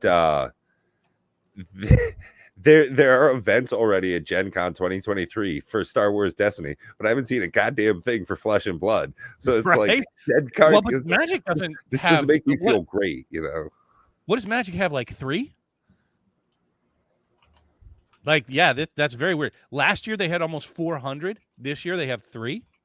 I think Flesh and Blood only had 3 events last year. But it's big. Wait till you see how big it is. You're going to be surprised. Like, this is going to be a thing, you guys. So I would start looking at some of the board games. There are many games that I want to see. And to be quite frank, you know, one of the bigger draws for me for Gen Con is to be exposed to other games so that I get to see different mechanics that we can try to help introduce into different formats, different ways to play Commander raids, right? Like some of the ideas I get are from games that are not Magic. Oh, absolutely. Yeah, that's fun, you know, looking into doing game nights with one of my LGS owners, just so we can get an exposure to other stuff. And I think that would be healthy. I think that would be a great idea. All right, Watsy, that's one of the reasons I started bashing you. This is a you know, newsflash for Watsy. You would be wise to do the same thing. Send people to Gen Con, watch other mechanics from other games, things that are exciting, things that people have a buzz about, and try to incorporate that into Magic. Innovate a little instead of just reprinting shit and hoping it sells. Like, that's what they need to do. I've said this many times. They need better marketing, and they need to innovate. And innovate doesn't mean put it online on a stupid free website. How about make it actually fun for people to play, and then the collectors will come. You build it, people play it, the collectors and investors will come. What's not fun? I mean, I enjoy Magic still. What's not fun? What's not fun is looking at those graphs that we laughed at with Training Grounds. But that has nothing to do with playing the game. Face planting. Okay, but any game, if it doesn't innovate, looking at you, Zelda, the first one, Pac-Man, the first one. Dude, there was Pac-Man. You know what they used to call it? Pac-Mania. You're too young to know it, but it was everywhere, in every bar, in every convenience store. No, I've seen Pac-Mania, the arcade. Okay. No. It was called Pac-Mania. It was like the Beatles, right? When Pac-Man came out, it was just people would stand in line to put quarters into a video game. You'd wait for 2 hours just to have your turn to play the game. That's the way that it was back then. And if you don't innovate, if you don't get with the new, anything gets stale, right? Any game gets stale. And quite frankly, I think we've innovated more for WotC, for Magic, than they've done in many, many years by creating Commander Raids. It's an entirely different way to play the game. People that have played it, who was it that played it with us recently that was like, oh yeah, that's totally not what I expected. It's a totally different way to play Magic. It's a different way to look at Magic. Who was that, Pat? Oh, you weren't there, or maybe you were. I don't know. We do get that a lot, like when we're playing Commander Raid. So it's honestly hard to put a finger on who has said that most recently. I think it was Richie whether or Dubs. not I was there when you're thinking of it, Yeah, I think it was Richie Dubs that said that. And he was like, he likes competitive Magic, blah blah blah. He's like, actually, I like that. I was worried he wouldn't like it because it's not a hyper competitive format for sure, but it is an innovation. You have to admit, no matter how you look at it, whether you like it or hate it, it's a way to innovate. And I'm not, breaking our arms, patting ourselves on the back. Well, thank you, Benson. But that's what WotC needs to do. They need to innovate. They need to do something new. Be smarter than Pat, Bob, and Matt put together, with your whole team paid to do it as a fucking living, and figure out how to make the game more exciting to entice people to play rather than draining the value out of the collector's appeal. Because eventually, once it's all the money's gone, there'll be no more appeal. And that's exactly the way all those charts are pointing. Like, you don't even have to be good at extrapolating to know, oh shit, this has a bad ending. The way that they're doing it. And innovating just generates excitement. It changes the way. It's the Ashes of Creation video game trying to be the WoW killer. At least I applaud them for trying to innovate in the MMO space. That's what WotC needs to do. And I think one of the best places to do it is go to a place that showcases gaming of all kinds. Get some ideas from other creative, smart people out there. I'm not saying rip them off, but incorporate. That's what the Japanese are great at. Do you know what the Japanese create? Nothing. You know what they innovate? On everything. Yeah. That's what they do. They go. They don't need to have the creators. They send people around the world to look at every great product that comes out. And then they bring it back and they say, how do we make this pen better? You know what we do? We make it smell like root beer. Cool. Right. The BASF of the world. I like root beer. So, that's what WotC needs to do with Magic. You can't just keep it stale for 30 years. Oh, we're just going to make new cards because, you innovate all the time. You make new cards with new mechanics. Oh, suck it. You need to change the way the game is played. And I'm not saying stop the old way, but innovate, incorporate with the new. Make it more fun. I mean, Battles is new. No, that's just a new mechanic. I don't think so, and it wasn't really well received. Most people are not that hype about Battles. If you don't believe me, go look at the price of them. Some of them are cool, but most of them they're a lot of work for what they are. Sorry. And just creating a couple of new cards with a couple of new mechanics is not the way to do it. You need to change the way you play the game. And I don't know how. If I was smart enough to know how, we wouldn't probably be here on a Saturday night talking to each other. I'd probably be a rich man. Right? I don't know. I'm not saying I Hey, have the just solution. because you're rich doesn't mean you can't talk to us. Damn. Oh, yes, it does. I wouldn't talk to you fuckers. I wouldn't even talk to you in the audience. I'm just kidding. I am rich. But I just think that they really need to innovate, and I think that that's how you save WotC. That's the only that's the question that keeps Bob awake at night is how do you fix it? How do you fix what they're doing? The first answer is stop. Like that's the first duh answer is stop doing what you're doing because it's terrible. It's a bad idea. I think cutting Jumpstart, all in all, even though I think it's a good product line, I think they needed to cut some of them. And since Jumpstart wasn't that exciting financially, makes sense, though I feel it's kind of a net bad. Hopefully they keep the Jumpstart once a year release. I think that would be good. I think that would be the way to do it. Especially and yes, if they should put new cards in there. Unique cards. Looking at you. Bye, Matt. Monkey deck. Matt wasn't feeling it. He said, fuck it. Hey, I hear Jumpstart and he bailed. But yeah, loving the monkey, Whoops. Please. Apparently, if you try to log in, it sends you out. So I think Jumpstart's a great product. I think the way they implemented it was terrible. Hopefully they don't kill the product line altogether because I think it is a great product to say, hey, you don't know shit about Magic. I don't have the time to teach you. You and a buddy grab this box and go learn. Right? I think that that's a great way to do it. Not only that, they'll get some cards that have a little bit of value. Cool. I don't think they needed to, throw the baby out with the bathwater. I just think they Wattsified it and then said, whoops, that didn't sell well. Hopefully they don't kill the entire product line. I think it was good. And if they do, I think they'll probably keep it as I hope they keep it as an annual release. I think that would probably be the best way to do it, even if it's a almost replacement for a core set with a couple of new cards here and there in the mini. Plus, it gives them lands. It's great all the way around. But I'm going to say this right now: if they kill the product line altogether, now would be the time to get the Jumpstart 1 boxes. Because down the line, if they don't have Jumpstart, that's a product to have your hands on.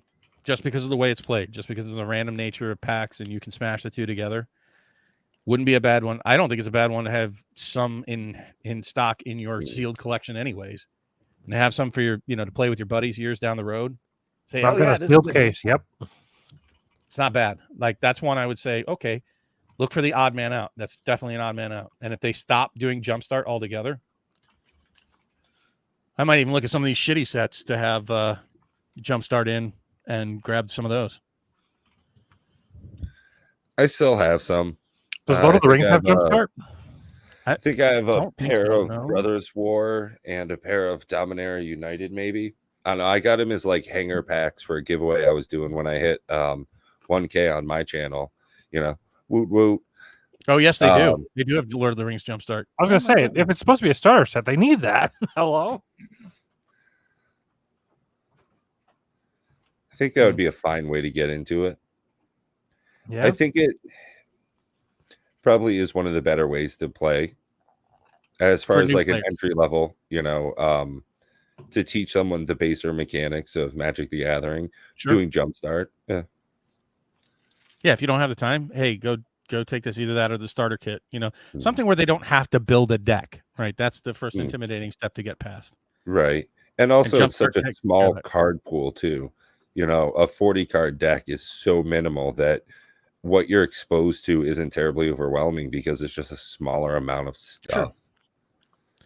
So, I mean, hopefully, I'm just saying, I think that getting Jumpstart 1 would probably be, if you can find it at a good deal.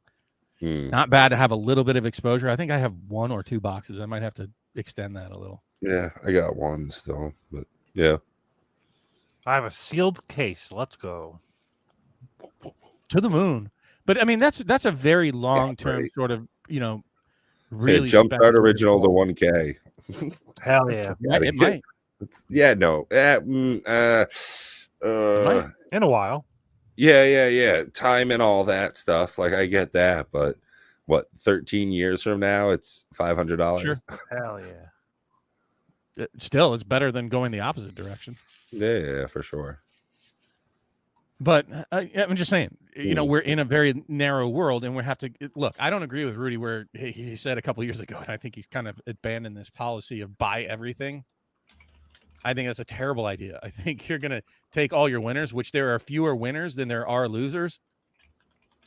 And by loser, I don't mean that it goes up in value. It has to go up in value that more than doubles every 7 years, because that is the standard for money increasing in value, is to double every 7 years for compound interest. That's a more, you know, advanced financial, complicated look at it. It's not that complicated. It's just standard. It's a rule of thumb. That's what you want your investments to do. Double every 7 years. Mm-hmm. So if boxes don't double in price every 7 years, they're not keeping up with the standard. And many of them don't. Right? There are losers out there. So your money, if it's just sitting and sealed and it hasn't more than doubled in 7 years, well, then it's just simpler to put it in a regular investment, put it in an index fund and let it go. Yeah. If it hasn't, these boxes, and don't, you know, most people, I don't know why they think you have to have like thousands of dollars to invest. No, it's like $100, you know, a paycheck. That's how you invest.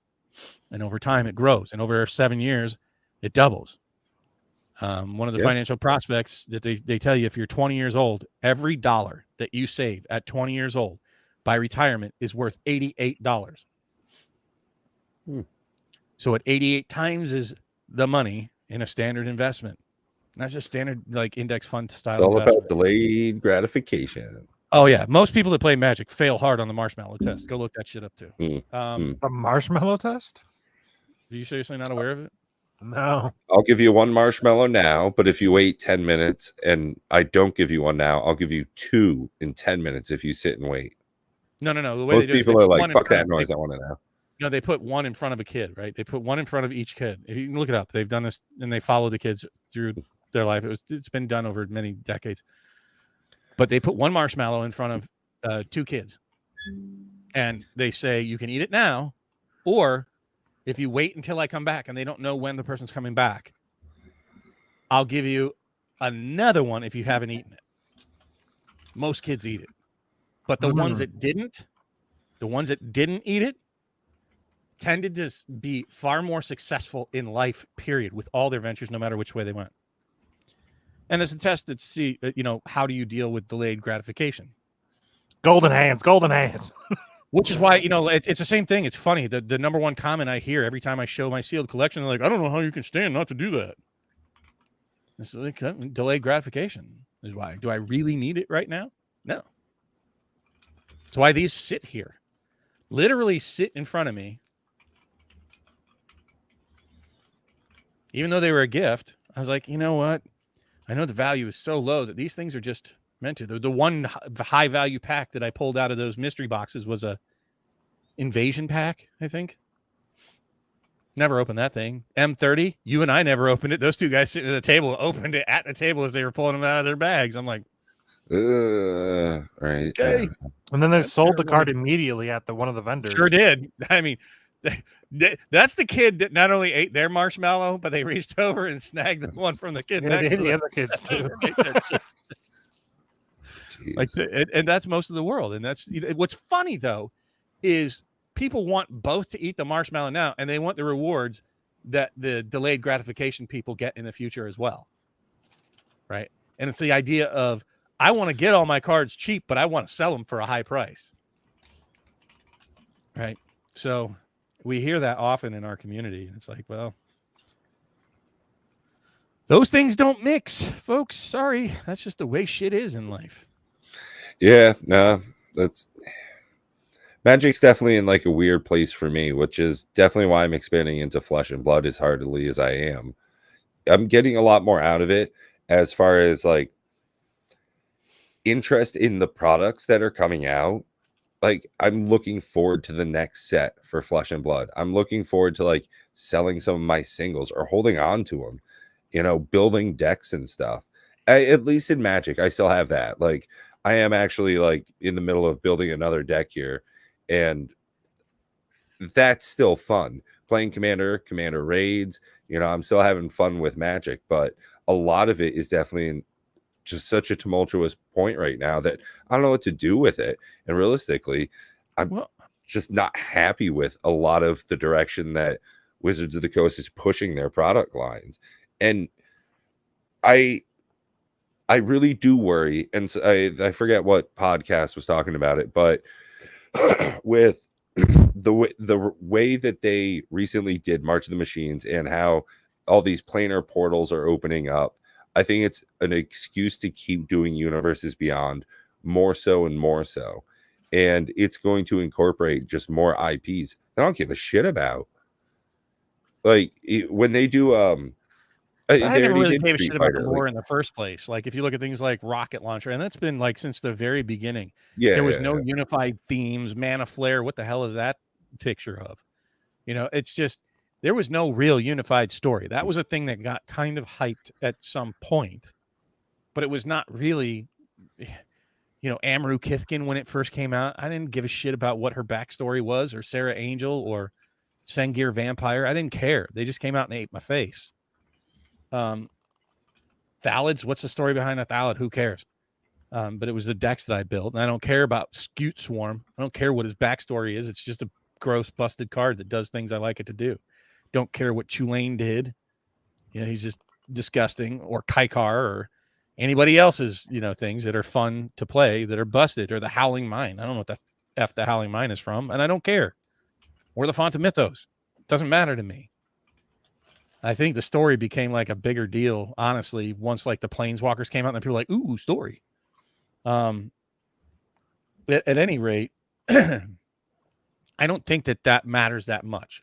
I think that what matters far more than immersion breaking is value breaking, which is what they're doing.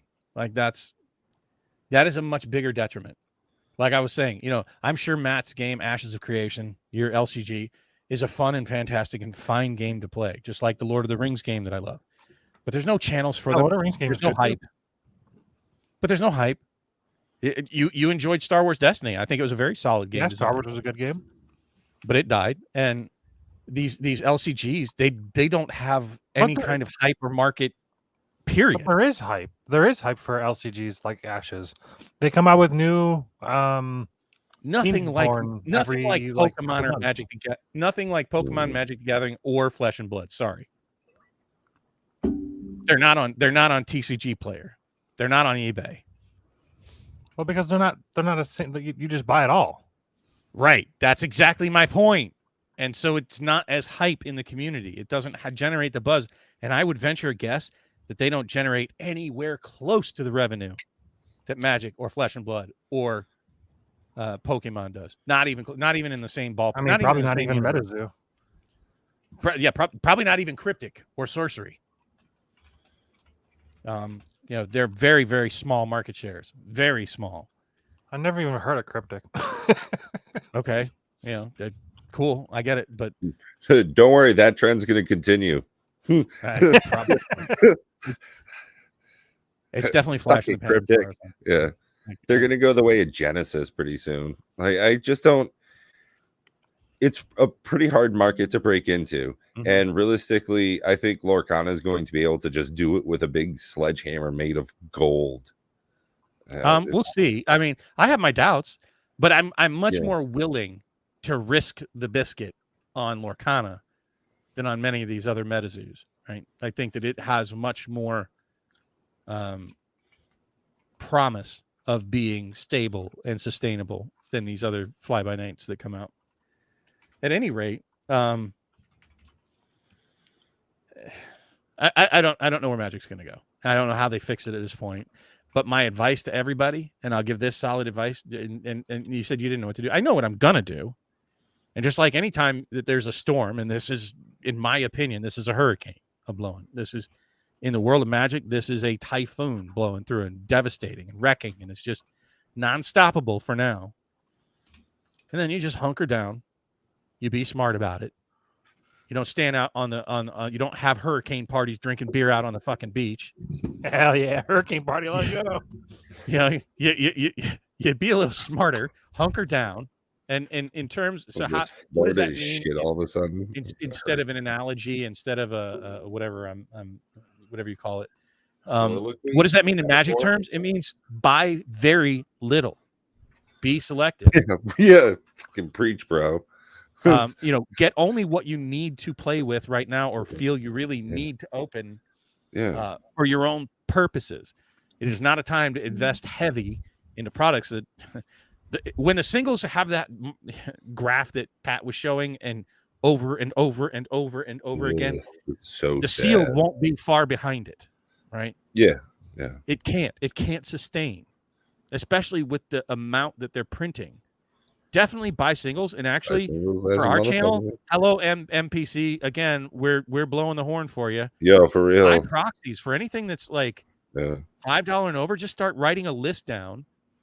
Yeah. Like I consider $5 and under cards kind of inconsequential, and I order them if I really need them. And it's usually Commander, so I only need one. But anything over like $5, start jotting them down. And when you get up to 100 cards that you need, send it off to MPC, and for $100 or for like $50, right? For 100 cards, something like that.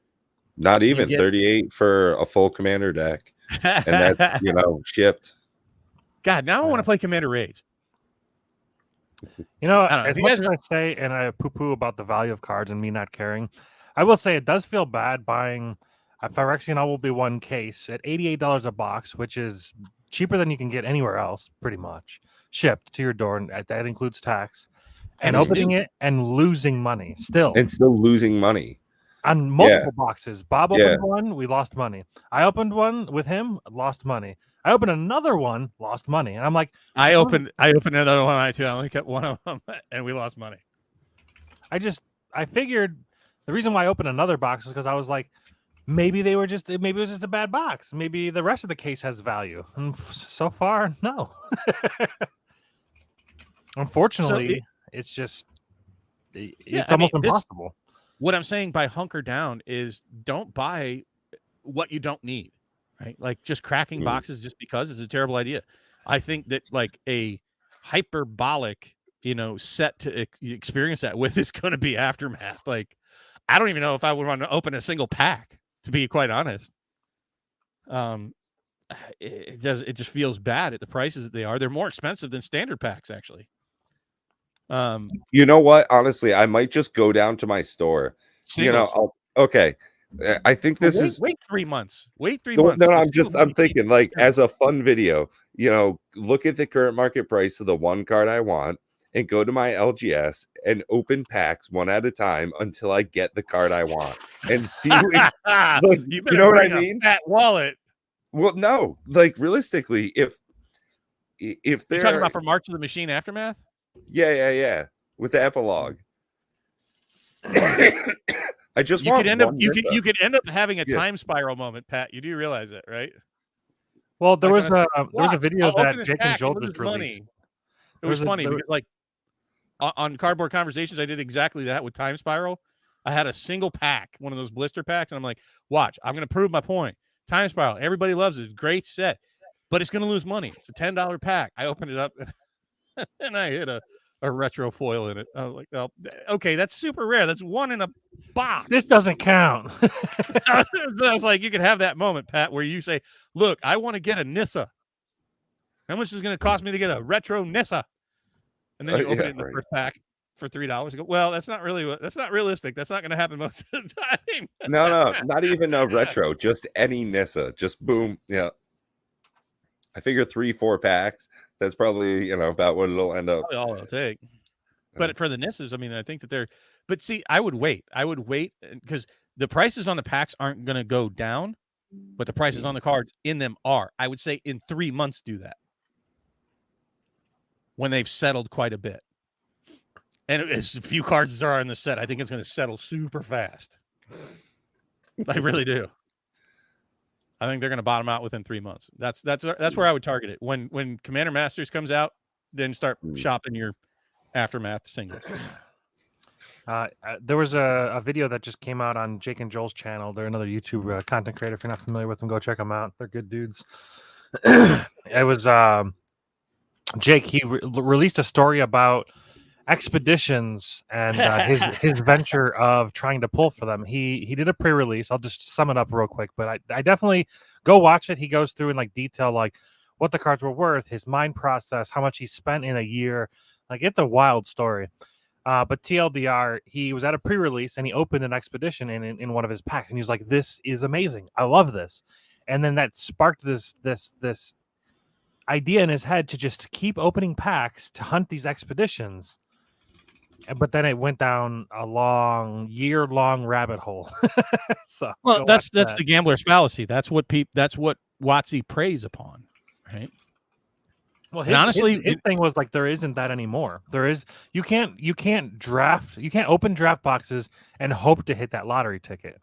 They just don't put them in the draft boxes anymore. They require you to spend the extra money for the collectors. So he was saying like he would prefer like serialized cards. They could be in draft, and that would make draft boxes actually valuable to open, or not valuable to open, but they would maybe give him more sealed value. Give things to be chased in those draft boxes, the regular boxes. Yeah. Right now they've got nothing. Well, I won't say they have nothing. They're the only one that you can play that format. Period.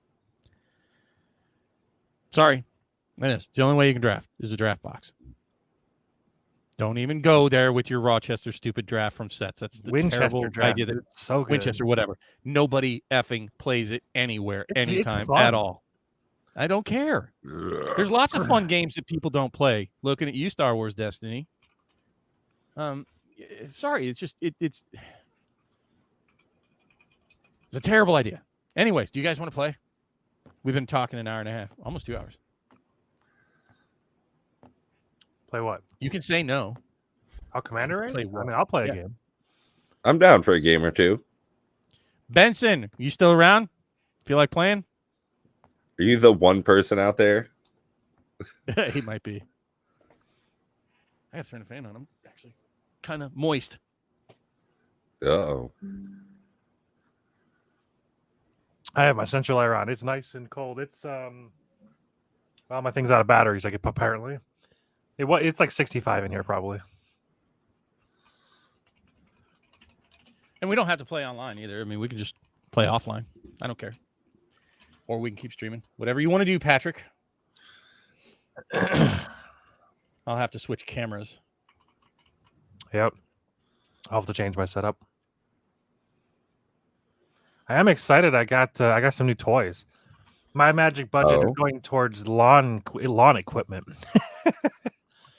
I'm going full electric in the lawn care variety. So I've got a lawnmower coming. That right there behind me, that big ass box is a weed whacker and a leaf blower. $800. They ain't cheap. I'll tell you. Nah, dog. That's what you get for having stuff made in America. I don't know if this stuff's made in America. It's called. No, I'm just being a dick. A company called Ego. I doubt that they're an American brand. Maybe. Ego lawnmower. Where's it? Who's it made? Is it Ego or Igo? It's Ego. EGO. So Igo. No, that would be IGO. That would be Ego. It is. It's EGO. EGO. Ego. Yeah, that Igo. Ego. E for electric. Ego. About. Ego is a business built on innovation, part of the international manufacturing business established in 1993. We've pushed our boundaries in cordless technology from the very first day. I don't know. They're big ass juicy batteries. 56-volt batteries. That was fucking crazy. All right, let me clear my desk off. I've been eating, so I got shit all over the place. Bob left. Lols.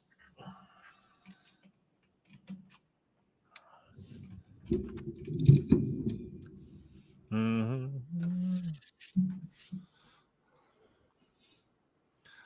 Lols. Video capture device. It's my fucking hands. Look at what you're getting. Look at these jazz hands. Jazz hands. Oh, sweet. My decks are right here. Oh, yeah. Oh, and now it's time to turn off the green screen. Yeah, it makes it more fun. Yeah, right? It's a see-through. I guess Bob's back. I was there. It had me backstage. I'm like, I don't know why you're saying I'm not here. But there was all kinds of nopes. I got noped. He got noped. Big old nope-a-rooney. Card. All right, I don't want to play that. I want to play elves. I'm enjoying elves so much lately. I'm down for dicking around with some elf action. I don't think Matt even has elves. Oh, maybe he should make that Tyvar deck. People are, That's a funny one. Sorry, how about Nissa? Like you jumped right past Nissa straight to Tyvar. Like, how does that work?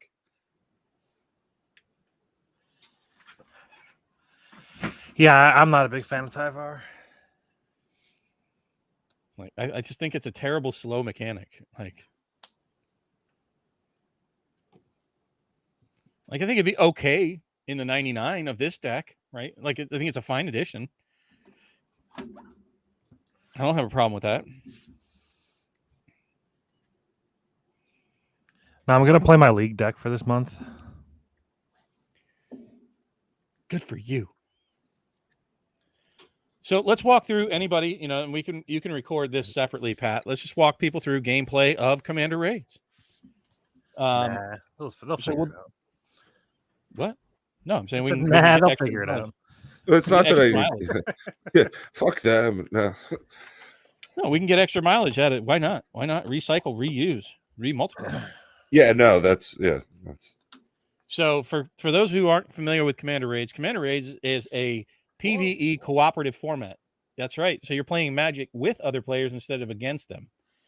The way that it works is that we're all going to be battling against a boss who doesn't actually have cards, but does its effects based off of a number of dice rolled. A D20 is all you really need. You can go check us out on Commander Raids Discord. We'll leave a link in the chat below or in the description below. And the idea is that we all cooperatively play together to defeat a giant boss monster, kill it before it kills all of us. So the only opponent that we have is the boss monster. We cannot attack each other. We cannot target each other with opponent spells that specifically look for opponents to do things. But anything that's a global effect or all players does actually affect other players. So you can abuse things like Howling Mine, since the boss has no cards. He doesn't get the benefit, and all of us do. And that's the basic gist. It's a great way to get new players in to help teach them. Instead of punching them in the face, you can actually look at their hands while they're playing and give them some advice on how they should play their deck. And then you can teach them interactions. It's just... Although it'd be pretty funny to say, let me see your hand, and then you punch them in the face. Wow, you're mean. All right, so I got a win con. I got a multiply. Smash. I got a king.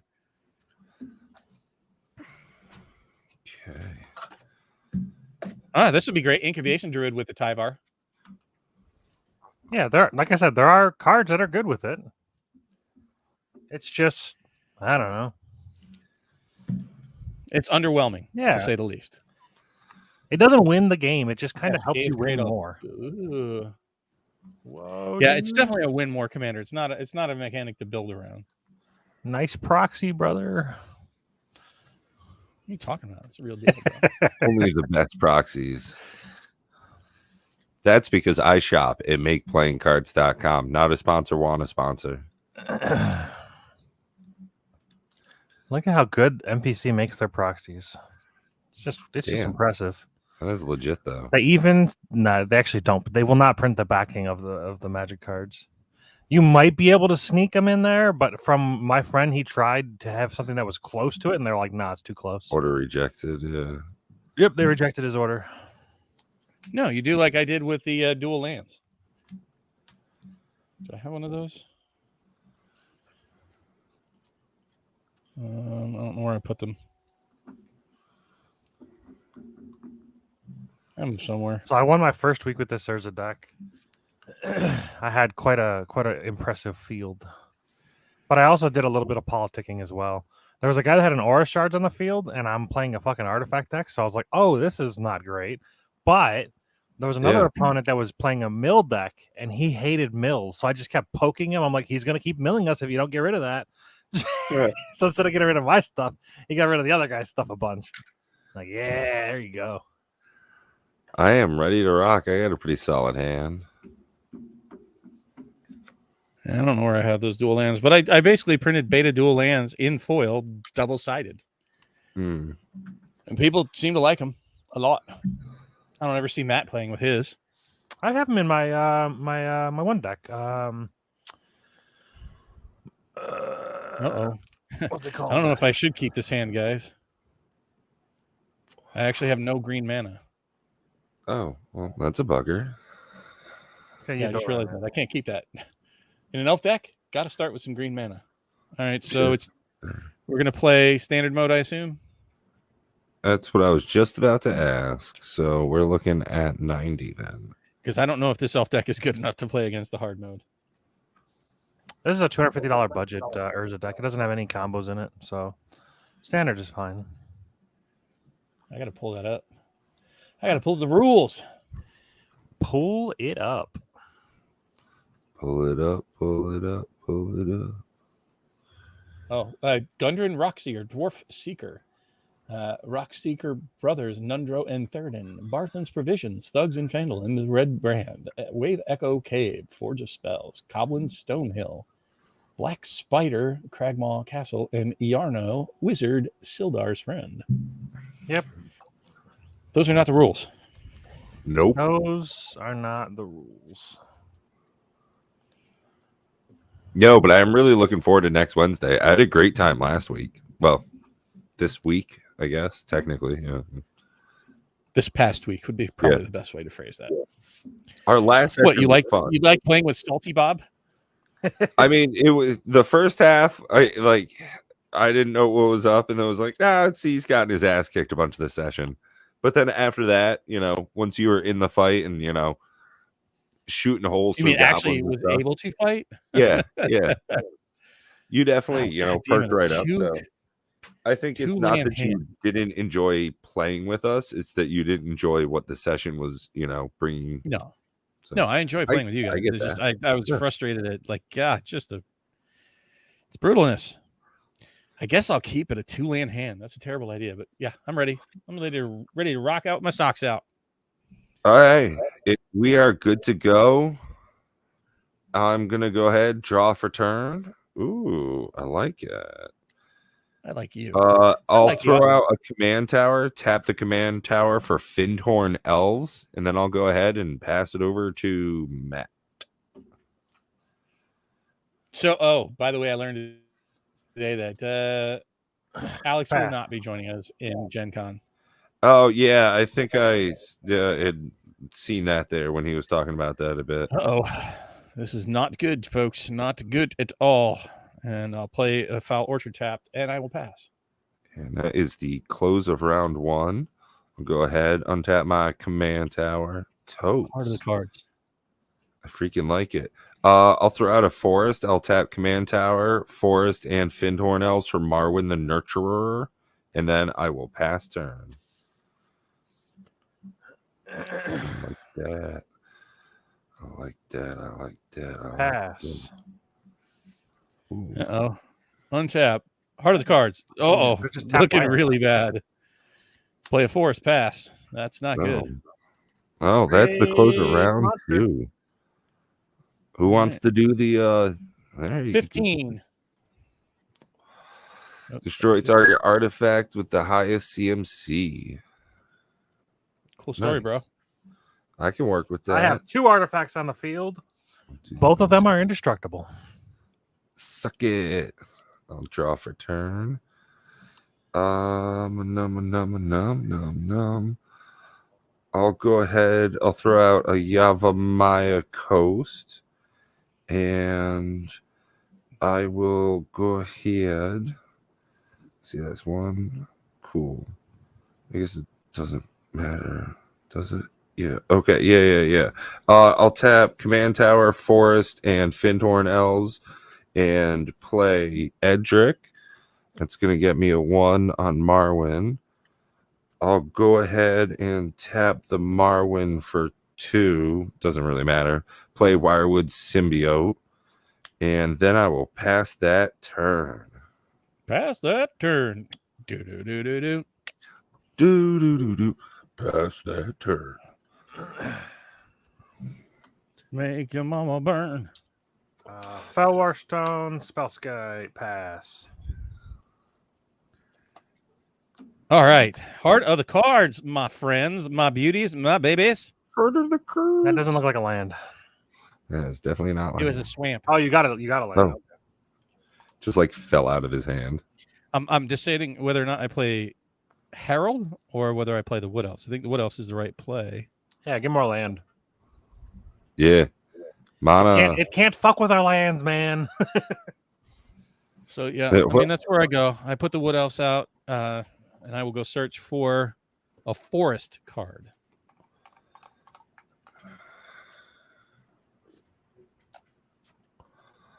I'll pass after I put the forest into play.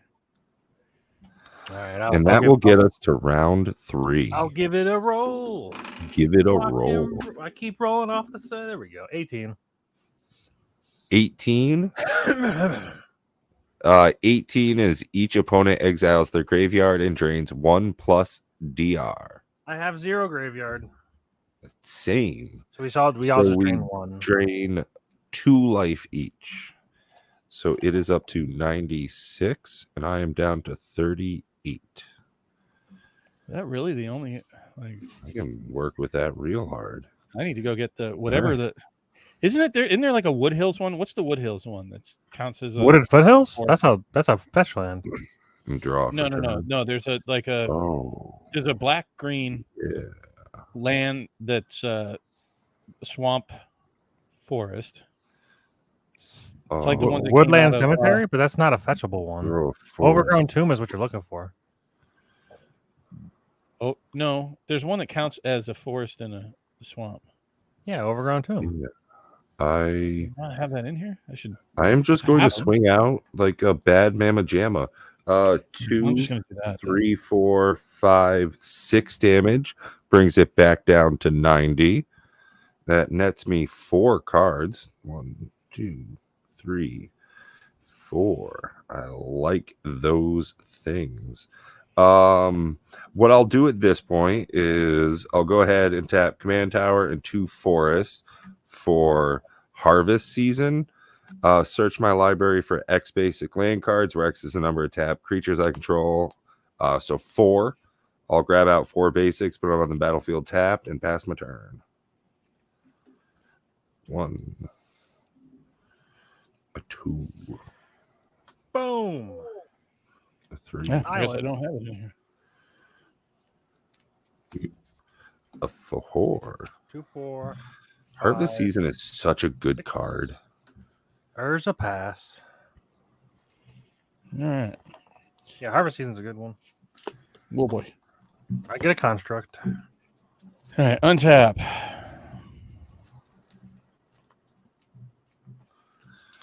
Draw. Play land.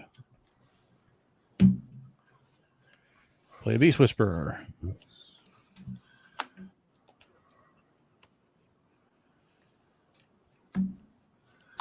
Swing with the Wood Elf, doing 1 point of damage. Ooh, 89. We're making headway. I like it.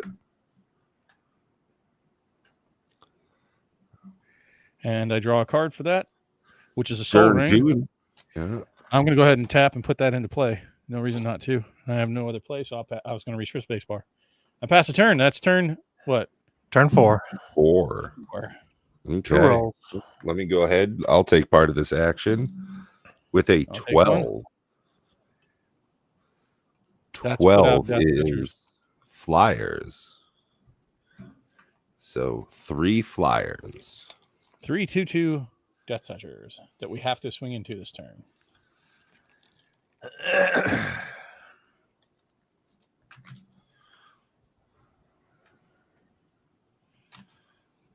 Oh, tasty. And I will roll the second die, which is a 20.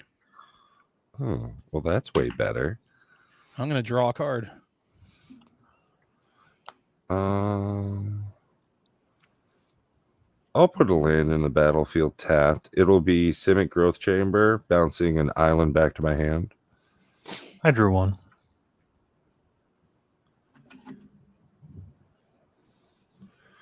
Okay. Okay. So we'll untap. Okay. And draw for turn.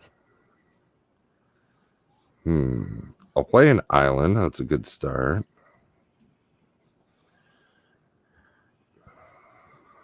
I mean, I can just not. I can make it so I don't have to like swing with stuff. Oh, Ego is actually USA made. Huh. Well, except for Edric, no. Manufactured in Noonan, Georgia, USA.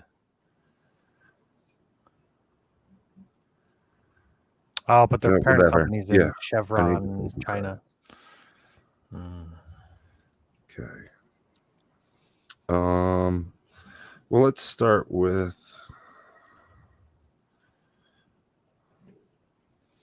tap an island for Siren Storm Tamer.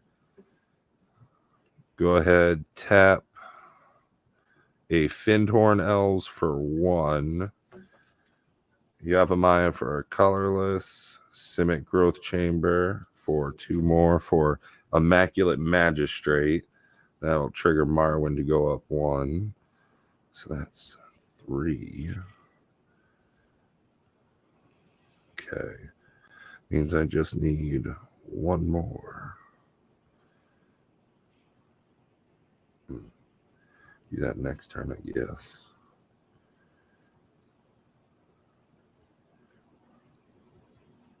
Yeah, I'll tap Marwyn, float 3, an island and a forest. Oh, I need to do that.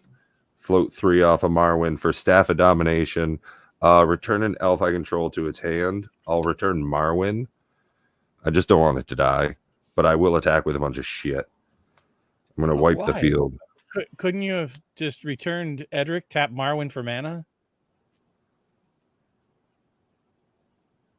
Yeah, but then like I won't attack with stuff. That's fine. Save your stuff. Oh, well. Felt like a dick for not doing it. No, dude. Save my your commander board. costs 6 versus. I mean, we're all gonna have to do it. I mean, somebody's gotta do it. Well, I'm just saying, he can save his board state. I would say there's no point in just losing Edric. That gives us all card draw. Bouncing him back to your hand with Marwyn, and like Marwyn was able to be tapped. How many counters did she have on her? 3? 2. Okay, so you could tap everything else and replay Edric with that. Bounce Edric back to your hand, tap the other 2 for mana, right? Because you had like some Dryad and Findhorn Elves. Yeah. Save your board state, man. You dying off doesn't really, I mean, I can kill all their shit, though. It's up to you. I think it's a bad move. Well, it's either him or me. Why is he better than me? Because he benefits all 3 of us. What does your table do for me? One of us has to do it, is what I'm saying. Okay, his Edric gives us all card draw. I like drawing cards. Okay, but I can't draw cards if my whole board's dead. Okay, you can wipe their board. I can. Well, no, I can't. Okay, and they're going to get my Beast Whisperer, but my Beast Whisperer is only my card draw. I think we need to save Edric. But he can just replay Edric. Yeah, it'll just be a round. It's a commander. Yeah. Fine, cool. I mean, I'm cool with him doing whatever he wants to do. You would save your own board state if you were in his shoes. Depends. Yes, you would. 100%. Knowing my hand, no. I have a Myr Battlesphere, dude. I drop this Myr Battlesphere, and next turn I March of Progress and just kill it. Me losing my field is not good for us. All right. Do what you're going to do, Pat. I'll tap 3 forests and an island for Biomass Mutation, making base power and toughness for 2/2s for all these guys. And then I'll attack with them. So, wipe on each side. These guys. These are up here. And I got 2 untapped lands. I'll pass my turn. All right. Play an island. Play a Myr Battlesphere.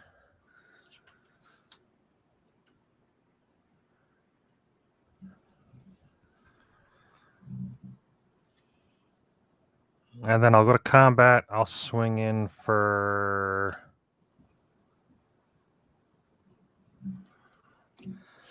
10, 14. 1475. Oh, I 100% kill it next turn if that doesn't wipe the board. I've got a counter spell in hand. All right. And then I'll pass turn. I'll get a construct to my end step. Well, an offer you can't refuse. It will not refuse it.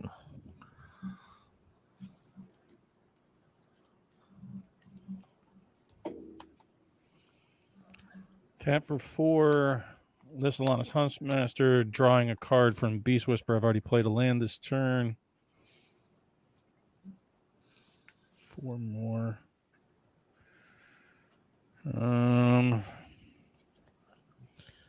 I'll tap for 4 to play Pride of the Perfect. And I will swing for 7. 7. So that would be 68. Yep. And that brings us to the close of round 5. Uh-oh, that means we're looking for 2 dice rolls. I got the first 4. That sounds like a board wipe. What is 4? 10 damage to every opponent. I'm and okay. 5 to 10. Okay. 28 for me. 28.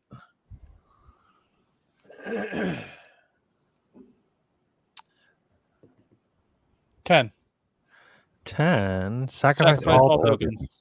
I don't like that. That's kind of a You problem. want me to counterspell it? It kills 70 damage on my board. Yeah, I'll tap my command tower for an offer you can't refuse. And let's go ahead and re-roll that. Why don't we? You re-roll it. 2 treasure tokens. Okay. Ooh. Let's see what I can get. Get us a 1. That's not. It's not great. Oh, that's not actually, as bad. Kind of better. Yeah. It's not as bad. So you have to discard 2 cards, mill 2 cards, sacrifice a legendary permanent, an enchantment, and an artifact. Okay. That's a lot to remember, but. Well, my artifact will be Staff of Domination, but I'll do Time Sieve and Silver Myrrh as my artifact, or my mill discard. And then mill 2. That's unfortunate. That's unfortunate. Sacrifice a legendary permanent. Commander's gone. An enchantment and an artifact. All right. Okay, so 2, 3, 4, 5. I'll tap 3 for Marwyn. Tap 5 for Edric. Puts a counter on Marwyn. And I will go ahead, tap Immaculate Magistrate. That'll put 3 more counters on Marwyn. Pump it up. Hopefully next turn I'll get there. Go ahead, swing out with Siren Storm Chaser. Does 1 damage. That's right, 67. And draws me a card. Biden of Thassa does not particularly help me right now. So I'll pass over turn to Matt. All right, a land for the win.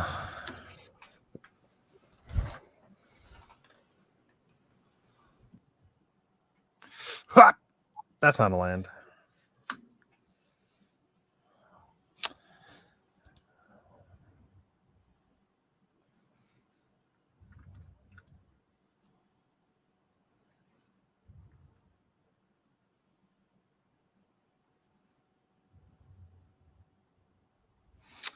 All right, I'm going to do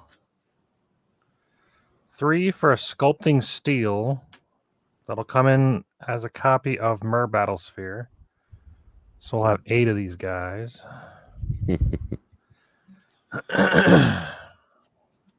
then I'll replay Urza because it has affinity for artifact creatures, and I've got 12.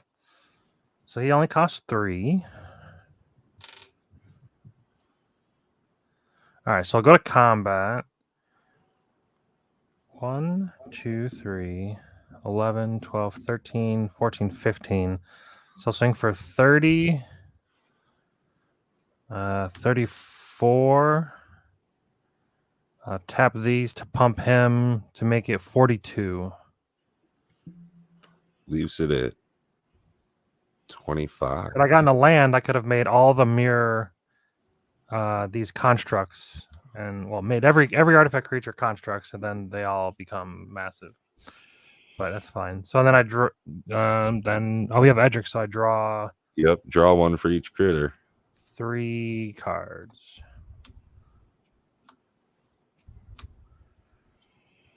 Play a land and pass. Untap. Oh, we're getting close Draw. here. What's it at? 20? 25. Cool. I'll play Painful Quandary and swing for 6. 19? Oh, we're getting closer. Now we have 3 dice rolls, so we all get 1. And you get Hold to on. draw cards. I get to draw 3 cards. Oh, yeah. Hey, fun I land. did not. There's all Play a the land. lands you were looking for. No, that's the only turn I missed land drop, so it's fine.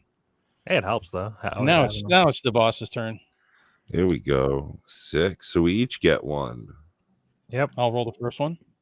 Good. 12. It creates 4 3/3 Death Touch flyers Yeah. and takes 5 damage.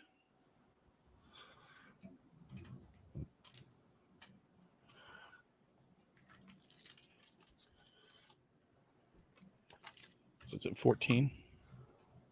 Oh, it takes an additional 8, by the way.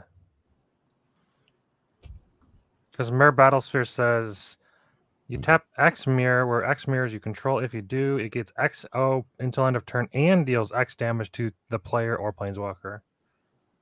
So it's like a double dip. So he's at 11. So, wait, you said 8? It's at 14 now. You said additional 8? That'll take it down to 6. Wasn't it at 19 when you hit it? It was at 25. You hit it for 6. 6, which took it to 19. When I rolled the die for it, it took 5 more life. Oh, it took another 5. Oh, I see, because it's playing cards. What? With your It's triggering some damage off of your triggering your field. enchantment. Right? Is that what it was doing?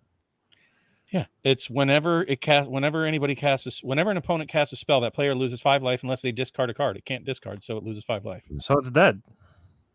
Well, it will be if the next roll doesn't. I guess blow if the roll doesn't blow up enchantments. I see. Hey, well, So, but it's 8 more, so it's at 6 life. I got a right? 20. All right, so then we win. So we win. Yeah, because then I Painful roll a Quandary die does and it. it I'll takes play a another land. 5. 3. And even if it blows it up, it still triggers. Nice. I rolled a So 3. Painful Quandary for the win. Yeah, painful. Yeah. Good stuff. I like that. That was each of us doing stuff. Yeah, March of Yeah. Progress is a monster card. It just costs too much mana. It was 1 short. That's fine. We still got there. I had End Raise Forerunners in my hand too that I couldn't cast. It would have been pretty decent.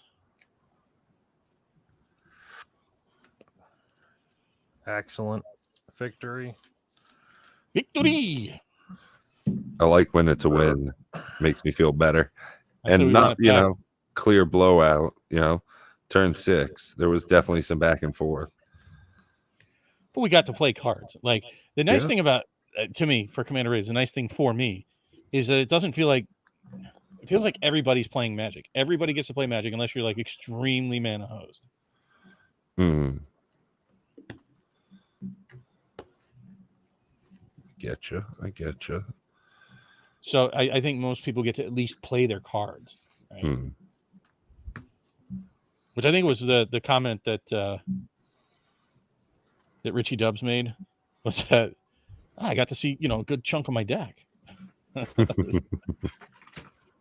mean, he did take some long turns, but that's fine. I'd rather people feel engaged in the game that we're playing and having fun than disconnected from playing Magic. I get you. Like you were saying, there's X amount of fun to be had at a table. Yes, sir. I'm having Y I amount of it. played in the Arc. Like, this is the foil lands he was talking about. Yeah, double-sided. Well, I was talking like the back of it. So what you could do, instead of having a Magic back card, just use something. It doesn't cost you anymore to have them double-sided. Mm. It just takes a lot more work. Did you guys want to play one more? Yeah, I'm down. Yeah, I wanted to run it back. Sure. Do you want to rotate the order, randomize it, whatever? Can you do that? Okay. No, but I can move shit around. It'd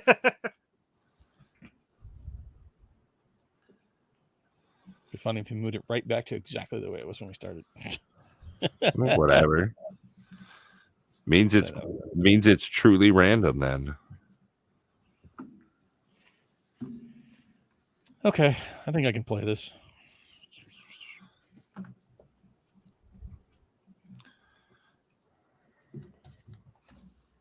Yeah, I can play it.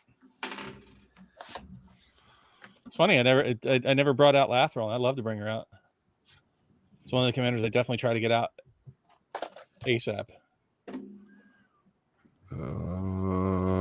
No, I want a different hand.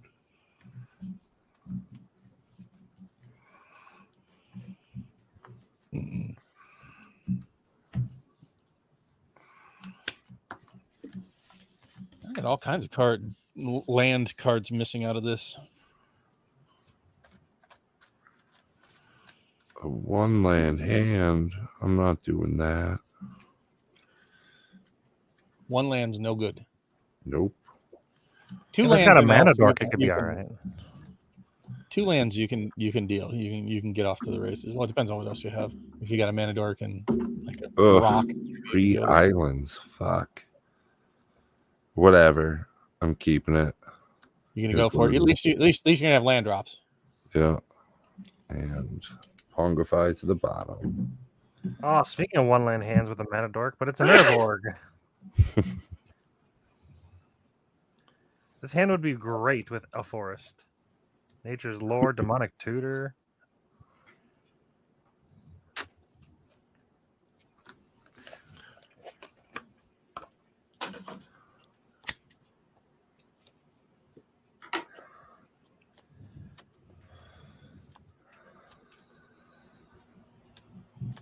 There was some other Magic news that I can't remember this week that I wanted to talk about.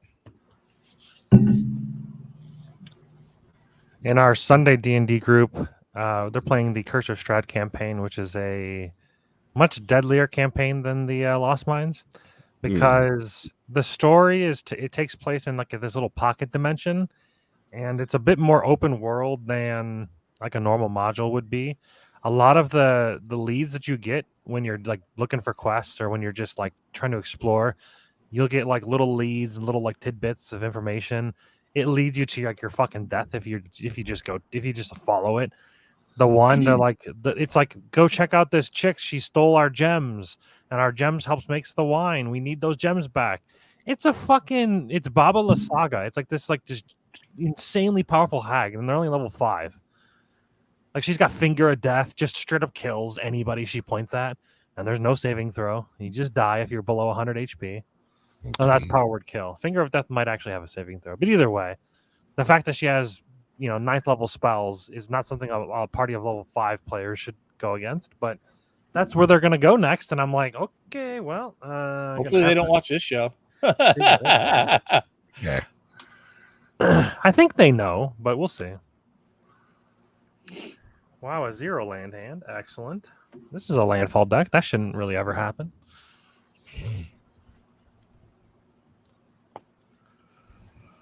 I can't remember what it was this week I wanted to make mention of. I don't know. I saw the standard thing before I went to bed, and I thought it was funny. Oh, yeah. They announced that, like, I didn't know if it was, like, last week they announced it. Yeah. Didn't see it until now.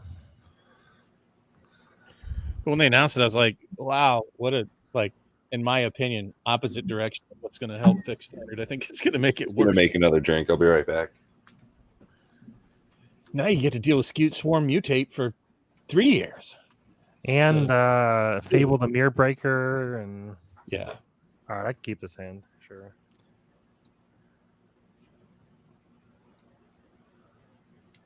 Hey, look, 2 of the What do you lands. have to go?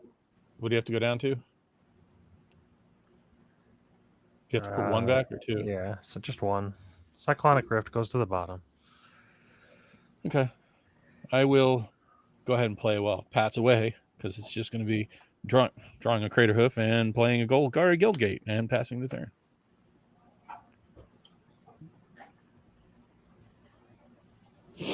What was it that I wanted to talk about? Wait a minute, no. I need to make actual notes instead of just mental notes. I watch a bunch of different content creators this week, and I don't know. Oh, I'm up. You're up. It's hard to kind of quantify how we're seeing a shift. Play an island and pass. Coming around to the idea that reprints are bad. All right, that's turn 1. That's back on me. Untap, upkeep, draw. Canopy Tactician. I will play a forest and pass.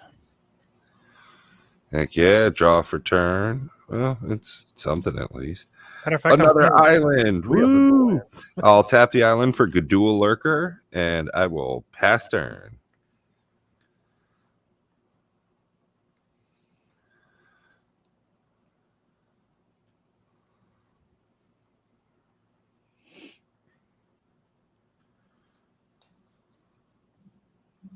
Looking for the Triome. What the fuck's the Triome?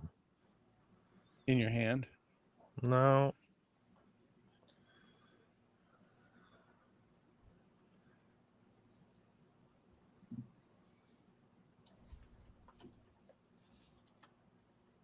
No.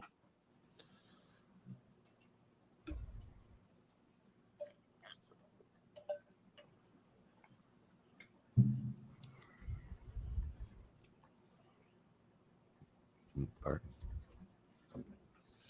Got it.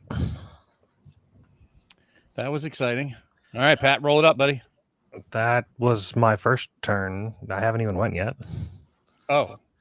I was just fetching. I should have just fetched right away, but okay.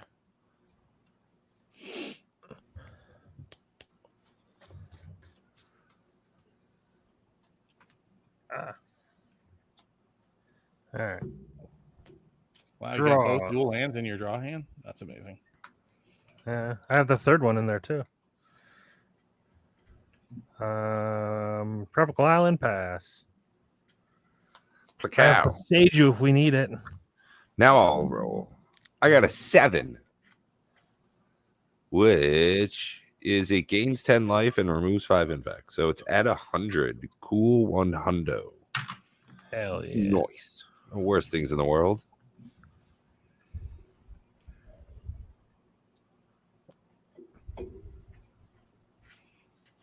All right, Bob. All right, untap, upkeep, draw. I will tap 3 to play Spring Bloom Druid, sacking a forest, going to get 2 basic lands, and I will pass the turn. Okay. I'll make that. Demonic Tutor on the bottom of the library. That is never the place where you want to see that. God damn it. Another island. Well, it's all I can fucking do. Attack for 1. Gadul Lurker. 99. Got him. First blood. Yeah, and I'll pass turn. All right, I'll play a Command Tower. And then an Azusa Lost Butt Seeking. And then an Underground Sea and a Snow-Covered Forest. Gotta hate those Butt Seekers. All right, I'm done.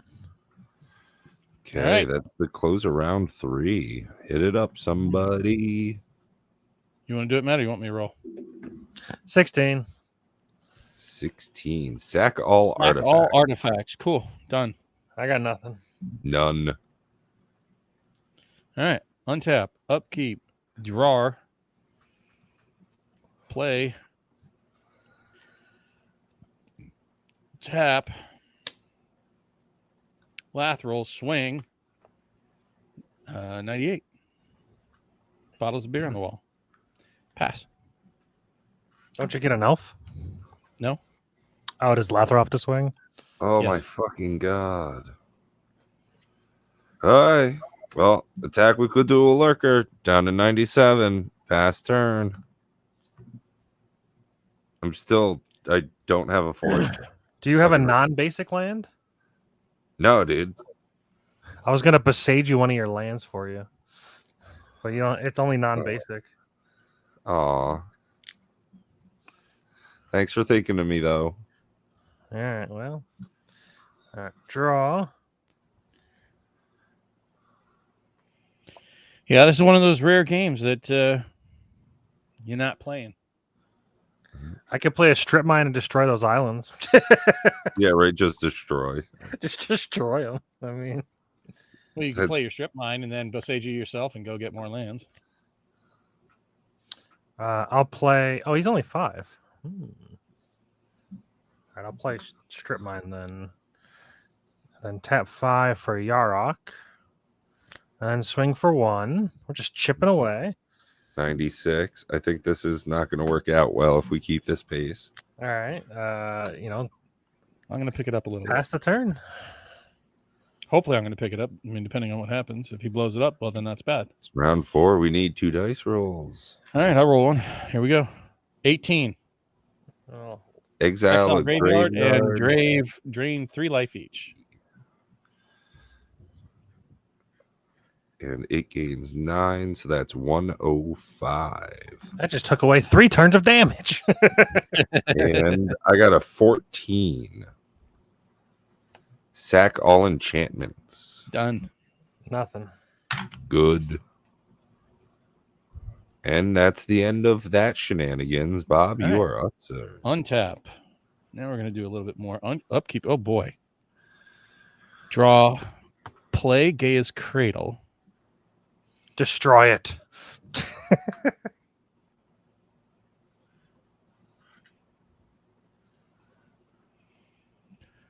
I'm going to tap 4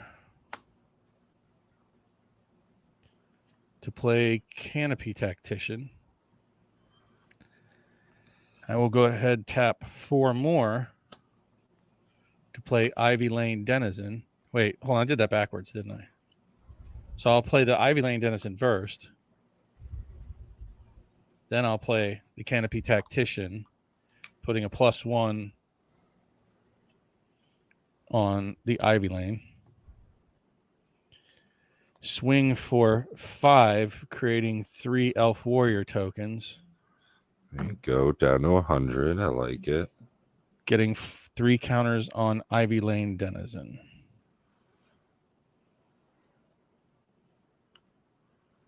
Pass. Okay. Heart of the cards, Yug. Hey, a forest. Shit, yeah. I was like planning out my turn in case this would happen. So I'll tap 2 islands and a forest for Dryad of the Elysian Grove. I can play an additional land. Lands I control are every basic land type. I'll tap that island for a forest, putting Findhorn Elves into the battlefield, and then I will attack for 1 with Gudul Lurker, bringing it back down to 99 again. And then I'll pass my turn.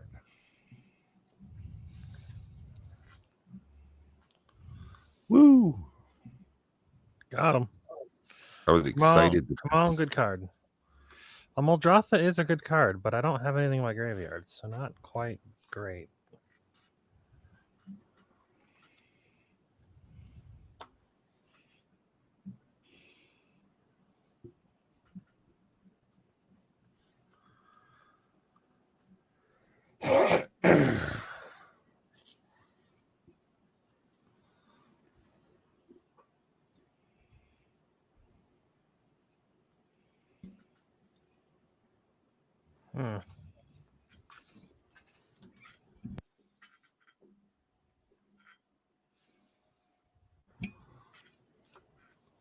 Do do do do do do do do. I hope my creatures and stuff survive. That would be That'd be really nice. I'll play a Wood Elves, which will trigger twice. So I'll go get Double. a forest and put them on the battlefield.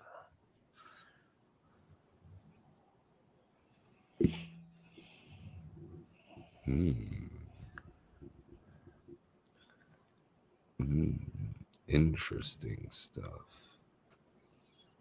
Very interesting. Well, I'm looking at the spec sheet, the overview for Flesh and Blood Uprising, and they actually don't do any specific card rarity or type guaranteed to exist within an individual pack, box, or case. So they don't give like a breakdown like they did on their other sets. I'll play Moldratha and swing for 4. Gain Ooh. 3. That's a 95.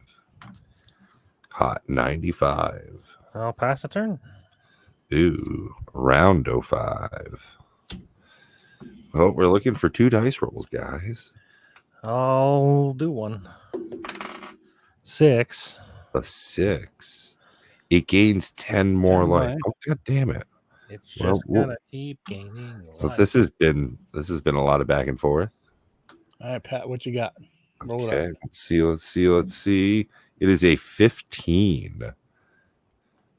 15. I think Destroy we target win. artifact with the highest CMC. Oh, nice. I think we win. Untap. You got some goodies going, Bob? I do. I like it. Draw. That's good because I just got a bunch of land. Yeah, I'm not doing so hot over here. Oh, look at you with like all the goodies. I have the math. All right. Well, so clearly I'm going to cast one of these first. Doesn't matter. They did the same card. Yeah, it is like the same card. Elvish Promenade, which I have 3, 4, 5, 6, 7. So I create 7 more. Elf Warriors. Which now gives me 10, 11, 12, 13, 14 mana. Right? Yeah, that's enough. So I'll tap that for 14. I don't even need any more. I'll play Elven Ambush again. So you add 14 more. That makes 21 additional creatures. And I will play a Craterhoof Behemoth. The hoof. Doof. And swing out. Totes Malotes. I think that'll do it. Yeah, that's well over 105 damage. I like it, Bob. The hoof. Coming in Go clutch. hoof. Go hoof. Yeah, I Hoof was is doing on. nothing but drawing land apparently. Yeah, I think that had it. I was like, wait, Elf's doing elf stuff with Gaia's Cradle. Go figure, it's a good card. And for good order, next turn. So that would put, like, I don't know, an extra how many creatures on the board? Good stuff. Like, Yeah. I don't know. A lot. And an extra at least like 25 elves. Oh man, that was a friggin' So it would have been like 50 elves and then Shaman of the Pack. That was a gangbuster of an ending right there. Jesus. The Good hoof. stuff, man. I had Go somebody- figure. Craterhoof Behemoth, elves, Gaia's Cradle does things. Yeah, oh for sure. Yeah. In my last game of last month of the league that I'm in, they entwined the thing that animates all of your lands and untaps them. I think he had like 14 or 15 lands out, and then he crater hoofed. Yeah, you guys want? You talking about Awakening in the Woods or whatever it is? I don't remember what it's called. Rude Awakening. There's Awakening in the Woods from like Brothers War. I think is a big one. No, it's an old card. It's an entwine. Oh, gotcha. You guys want to play one more? Maybe go hard mode, and I'll bust out the hug. I think I'm gonna be having to call it for the night. Okay, sounds good to me. I need to I'm poop. down for either.